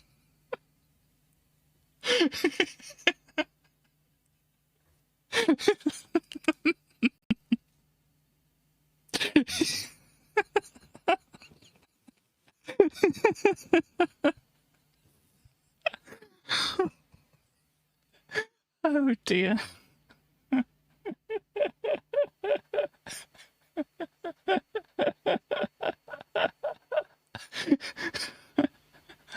Oh dear. I thought I was being so clever and sassy. Ah dear, look, a scanner and mouse pad. Is this one of the ones where you just kind of have to move this thing around? Scanner pad and mouse mat. Method scanning images without having to worry about keeping the scanner in a straight. Oh, you mean like the handheld scanners? You move that to wherever this bar thing, you just like move this handheld scanner right next to that bar. Wow. Okay. Clock cartridge. Look, you can buy things from us as well. Ah dear. Well, here we go. I just saw something down the bottom here. PD Game of the Month. The Art of Breaking Heads. Oh gosh. Oh gosh, this is going to play awfully, isn't it? Oh gosh. Anyhow.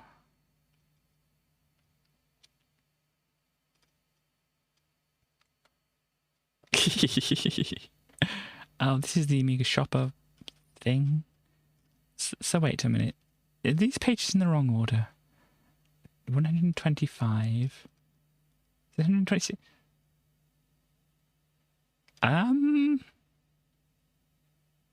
So this is supplement ahoy. Okay, so it's not just over the page. I thought this supplement was starting from here, but no. They make you wait for the supplement after telling you what's in the next month of a magazine that you're not reading. Anyhow. Graph. Oh, look, you can make graphs. This is one of the more serious Amiga magazines, I think. So you thought Amiga Format was the more serious compared to Amiga Power or something like this. Amiga Shopper is slightly more serious than that.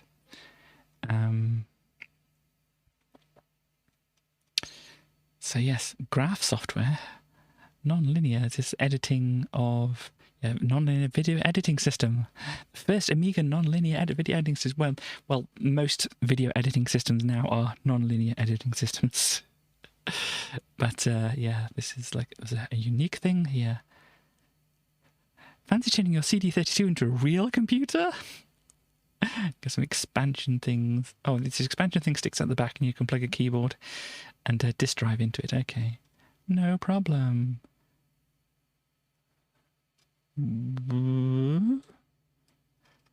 Sorry, BJ or D? What are you?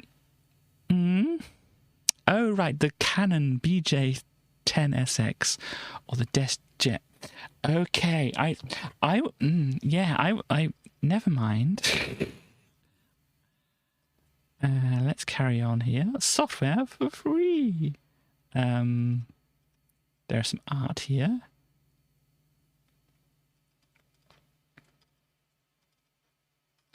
There's some other art over here. Tammy Wynette, apparently. Please release me. Maze calls offence. Okay. Mandelbrot set.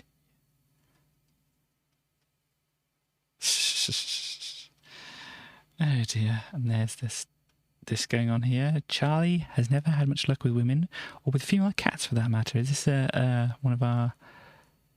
Nope. It's Roberta Smith, apparently. Not, gosh, the person I can't remember the name of. Eric, wasn't it? Eric Schwartz, that's the one. I was expecting Eric Schwartz, but yeah, there's a lot of fairies who obviously made their start on the Amiga here. Wardrobe Racing for... What? British Board of Frisian Cows. This is to certify the wardrobe racing for foreigners has been classified for supply as a disc magazine for all dairy... Interesting. Amiga Shopper, that's the last page of that. PD Update. We have Santa. Santa shooting birds, apparently. We also... Wow! It's every month Amiga Format subscribers getting extra discs packed with the very best public domain programs. Oh, there's a stand and stretch and thing here. Sorry, I didn't notice that. You should give me a little nudge to remind me of that. We had a stand up earlier, so hopefully it shouldn't go too badly, but I'll have a drink right now. Now I'll have a stand up.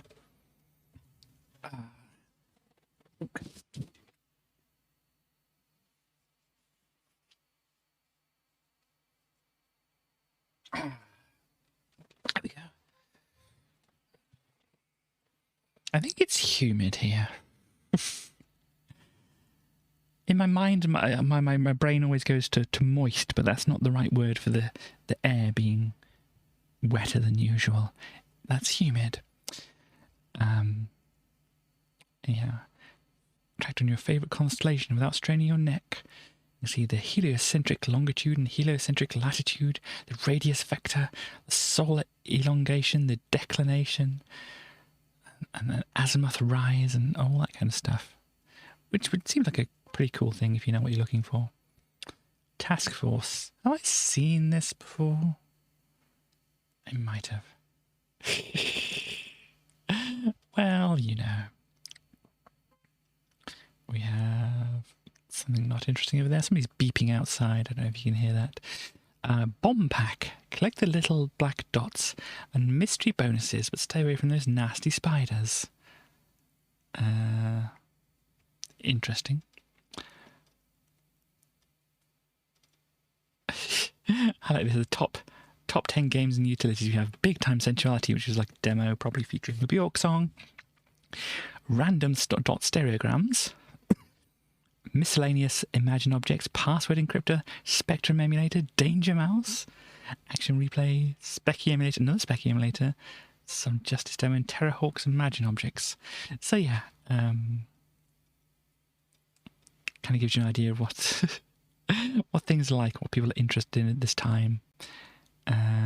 CD-ROM software.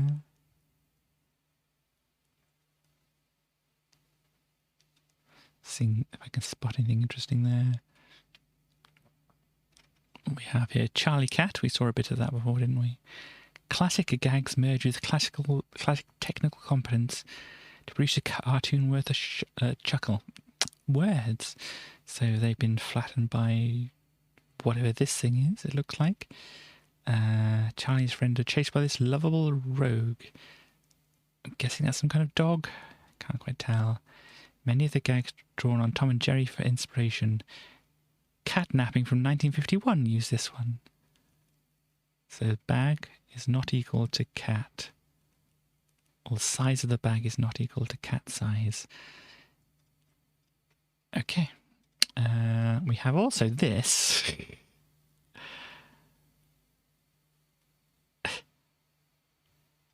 We also have this, which is terrifying. And then we have a very pixelated thing looking like a roll. Yeah, I hate that. Oh, random stereograms. I wonder if this will actually translate well at all into the scan, then into the stream and everything. Let's just see if we can figure out something here. That is... Oh gosh, it's a TIE fighter. It's very noisy. Obviously, the scan is not so great, but that's a TIE fighter. Can anybody else see that? If they want me to leave it up on the screen for a little bit longer, I can. But that's a TIE fighter in the middle of this. But yeah, the pixelation and stuff doesn't, and the scanning of it doesn't do it very well. I'm going to move now, just in case you're staring at the screen. I'm going to move so don't get sick when I move it. So moving now. This other one, water splash. Yeah, that's basically what it is. It's like a cone going into a plane, and then a smaller cone coming out the middle. So I'm going to move this again. Oh, it's a slideshow. It's animated, it says. Interesting, but I'm going to move things again, so to make you not feel sick when I move things around it.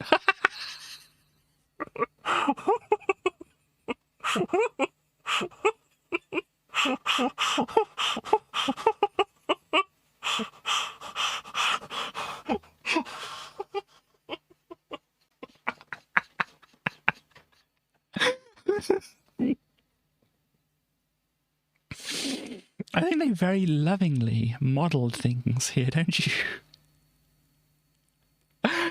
Oh dear. Oh dear, oh dear.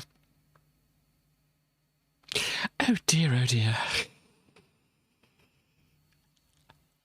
Well, that is that.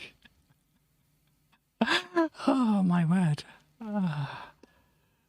Don't worry, none of this has broken me quite as much as the How to Pick Up Girls or whatever it was, or Peter Molyneux. Nothing has quite had that affect me today. But yes. Workbench, Sarah PC, Mac floppies, Disbother, I don't think there's anything too interesting there. What have you got here? Looks like it's going to be cute.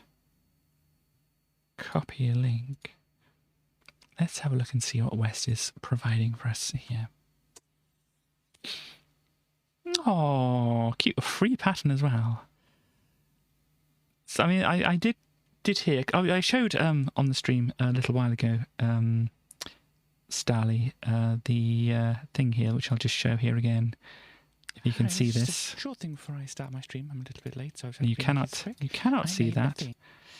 That is in the wrong program. That's why you can't see that.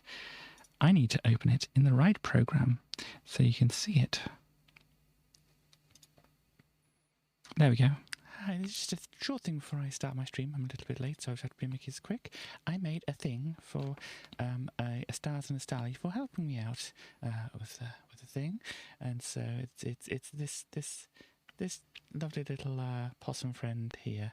They have a lovely little face, and they have a squiggly tail and squiggly legs as well, and they are very, very cute. And yeah, ta-da! That is that for this at the moment. So there we go. Yeah, I showed that to Chaos earlier, and I think they liked it. And yeah, when I was at Starly, West and Stars over the past week, they did say, oh, excuse me, got some burps at the moment. Apologies for that. They did say that maybe at some point I should do a crafting stream of some description, which does sound like a good idea. I'd have to actually figure out how to set up the camera and stuff for that. Which you know, and desk space and probably other thing. Wow, they look so snug in there. Ah, little adorable thing there. A little blanket they can sit on. Sitting on one of these square things. Granny squares, that's what they call them. But that's cool. Free pattern for thing. But yeah, it was commented that I should... Maybe a good thing was to do like a craft stream and crochet some things, because obviously I did the possum thing there. And yeah, they seem like neat things. I'm even going to add a folder here. I'm going to call the folder crafts. So any other crafts things that come up, obviously don't spam me with a bunch of things now. But if anything else comes up that looks very interesting, you know, maybe 1 or 2 every stream at the maximum, let me know so I don't get overwhelmed with a bunch of stuff that maybe I could do. I already have plenty of stuff that I'm overwhelmed to do. But yeah, I have to figure out how to set this up, because you probably understand how things are laid out here. I've got my laptop in front of me. I've got my other older MacBook over here, just looking at some stream stuff on the side, and I really don't have a lot of desk space here. So it might have to wait until I, you know, eventually decide to to move or such like that, which obviously is not going to be for a little while, or whatever at the moment. But look at these dinosaurs and birds and things. Look at that cat. That's a good cat right there. No!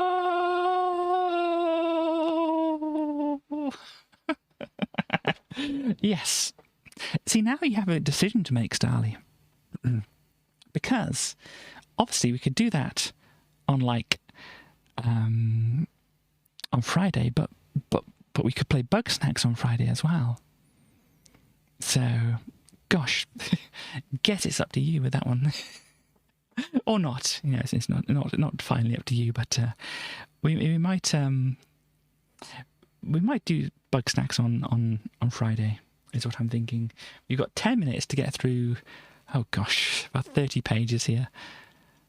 Oh, you don't have to end directly on time or anything like that, but I think going over might be problems or something. I don't know. Look, you too can do this. Bug Snacks, Minecraft, and then 40 pennies. So you're talking about like Bug Snacks on like Friday, and then on Sunday the Minecraft. We have to do the Amiga stuff on Wednesday, so we're talking about next Friday maybe for the music stream thing, if I'm understanding. Distant Horizons. Yeah, it depends on how much we want to play Bug Snacks, really. We can obviously always come back to it if we skip or whatever.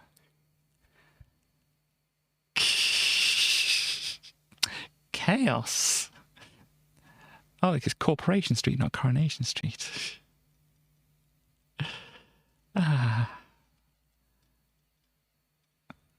So this is how you do it. Bunga. Who's Bunga? So you get the bricks. You copy a bit, so it's a repeating texture. You make a big texture out of it and stick some rather simple looking windows and doors onto it, and then you just kind of like use this perspective feature, make it go backwards, and then alter some things to give some individual character, and then you can add a thing which calls it Corporation Street. And oh look, it's how to create a complex pattern quickly. Okay.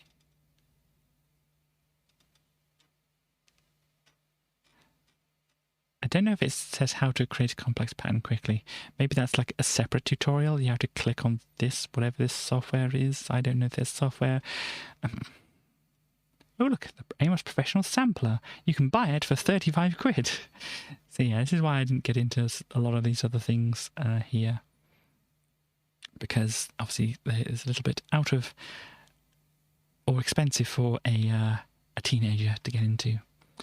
But look, we have pi, we have division symbols, we have music things on here. Somehow that's something to do with samples. Anyhow, it's Octamed, how to do some Octamed stuff with samples. Oh no. We have the Manga Babes art gallery. This is Chun-Li and oh gosh, Cammy here. And an elephant, of course.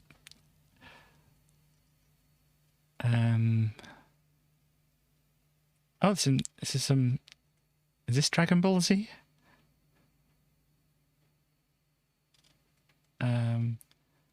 Is that a Goku?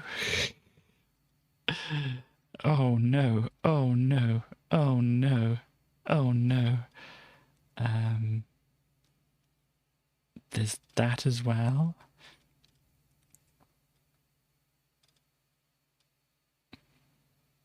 Oh no. Oh no, for a different reason this time. Piracy solution. I think that I might have solved the problem of software piracy. Yay! No more software piracy. I think it would be a good idea if companies sold a demo of the game on the shelf or by mail for, say, $5... Sorry, you're losing me already.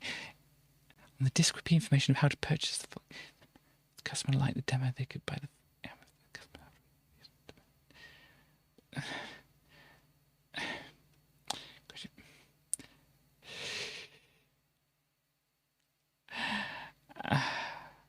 Apparently they don't think that selling cheap demo versions is a bad idea.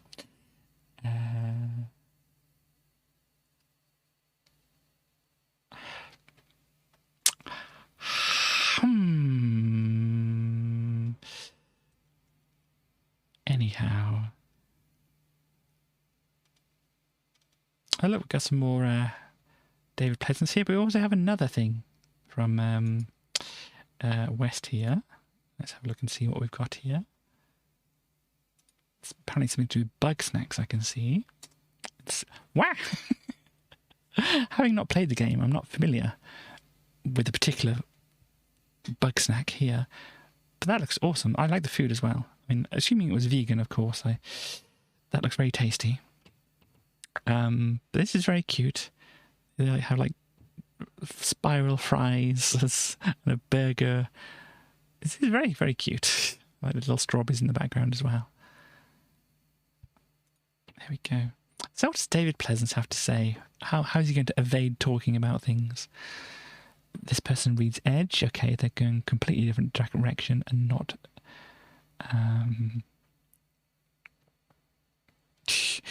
Everyone who has written to Edge to defend the Amiga, me included, has been fobbed off with them dodging the questions.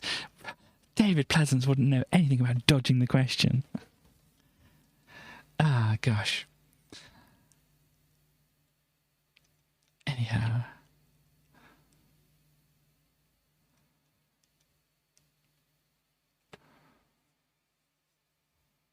Okay. Computer market in Latvia is saturated by IBM machines. Commodore could do well by marketing Amigas for university students and schools. Are there any Commodore dealers in the Baltic states? If not, are Commodore going to establish the Amiga Centre? Commodore aren't going to do anything. You may not be aware that Commodore International went into liquidation earlier this year. The Commodore UK management team is currently trying to buy the whole Commodore business from the liquidators. We're nearly there. We've been talking to distributors all over the world.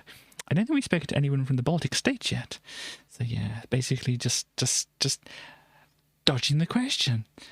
Anyhow. This is the gallery.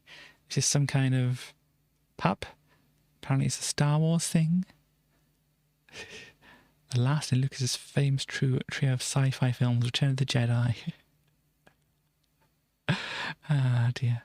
So it's apparently a Star Wars thing. DMA designer giving away a Tabby graphics tablet. We have Arthur C. Clarke here.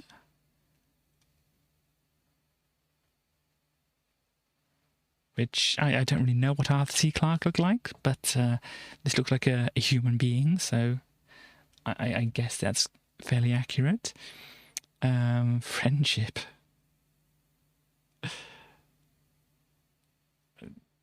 Some orcs or something, I guess. Hellraiser, yep. Pinhead. Yep, there we go. Friendship. I mean, they look like they're friends. I had the Lady and the Tramp, or Backlatra, or Lady and the Okay, so like back alley and then lady and tramp there. Same thing. Just kind of hanging out in the same space, wondering what we're doing. Possibly. I mean, I don't know. I think Starly and Stars and West are best asked for that thing. Oh, there's another Porsche, different kind of Porsche. Apparently, this is a 944S. Here, doesn't look like the other Porsche. I probably wouldn't have been able to identify that it was a Porsche. Maybe I could have bought the number, but and this Sun Babes by SP Pang in Brisbane. Worth noting is the clever use of brush maps on the bikinis. Oh yes, we've got to look at these brush maps in detail on these big. Moving on. 4 hours now. We've got, what's it? 10 pages left. I hope nobody's too concerned about me going over a little bit. My goodness, you were roommates. Ah, dear. I think I don't know what's going on. Indeed, I got to look at these brush maps, especially right near the crotch. Anyhow.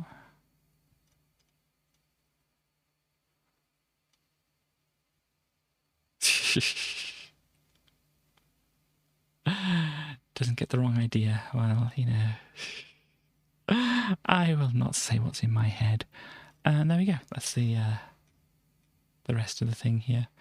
So yeah, Starly, I'm afraid you did miss the games on here. We played a few laps of this, which I was like very far behind on. We played a bit of the Lion King, which I think we got to the end of the demo. It kind of crashed, but I think we got to the end of it.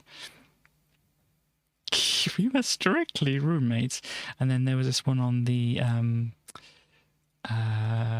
backstage one here, which was Denver Duck here, which was like a puzzle game where you have to push blocks together in a line. It was very simple, but it could be entertaining if you were bored, I suppose. Oh gosh, that's the commendation you need, isn't it? Katie's score: 10 out of 10 if you're bored. Otherwise, maybe like a 3 or 4. There are better games. But if you just have this one to play, for some reason, it'll take up your time, certainly. Crime face. That is a good crime face. Thank you very much, West, for creating the crime face that we are all looking at. Oh, at the moment, you can't click and draw. You can't see what I'm doing on the page. I might as well just close this up because I'm just clicking random things. Anyhow. I think that's about it for today. I mean, we can go back, just pop over here quickly. I don't know who's doing whatever based on their schedules at the moment.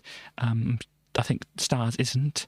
But yeah, we're on... What day are we on? Wednesday. Yes, we're on Wednesday. So hopefully I should be back Friday and Sunday. And then we might get some Chaos and Starly action next week sometime. But obviously that's a way off. That's good. I like hearing that West did a good job. No, I don't think Stars did. She did a while ago, but not any time recently. I think she has other things on her mind at the moment. You're trying to keep doing Tuesday. That's cool.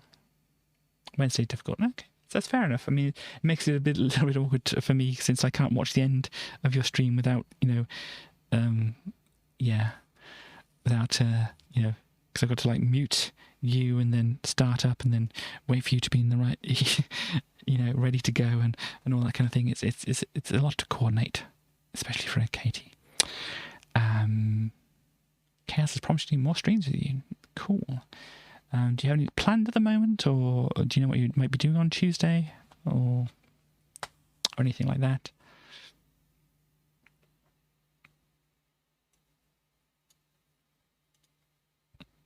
do a stream with you. I do a stream with you. It's called Sunday, Starly. Or did you forget? I doubt you forgot. But oh no. Oh yeah, indeed. We can do other things apart from Minecraft if you want to, Starly. Thank you as well, Starly. We can do other things apart from Minecraft if you want to like diversify slightly and whatever. If you want to, Minecraft doesn't count. Wow, gosh. Well, if you have any other ideas, obviously run them by me in plenty of time for me to have a bit of anxiety about, and then finally come round and all that kind of thing. You know the drill. Gosh, but yes. So you should be. I haven't tried running Bugsnax on my computer. I'm fairly sure it'll run it. Don't Starve together. I have not played it. I've seen some things, but that was like years ago, when it was just Don't Starve. But yeah. So I think it's time to wrap things up, don't you? I will play a song so everybody can listen to the song. Okay. Well, let me know details and things like that, and we can try to arrange when we're going to be doing it, and all that kind of thing. So yeah, I will play a song, and I will say goodbye and all that kind of thing.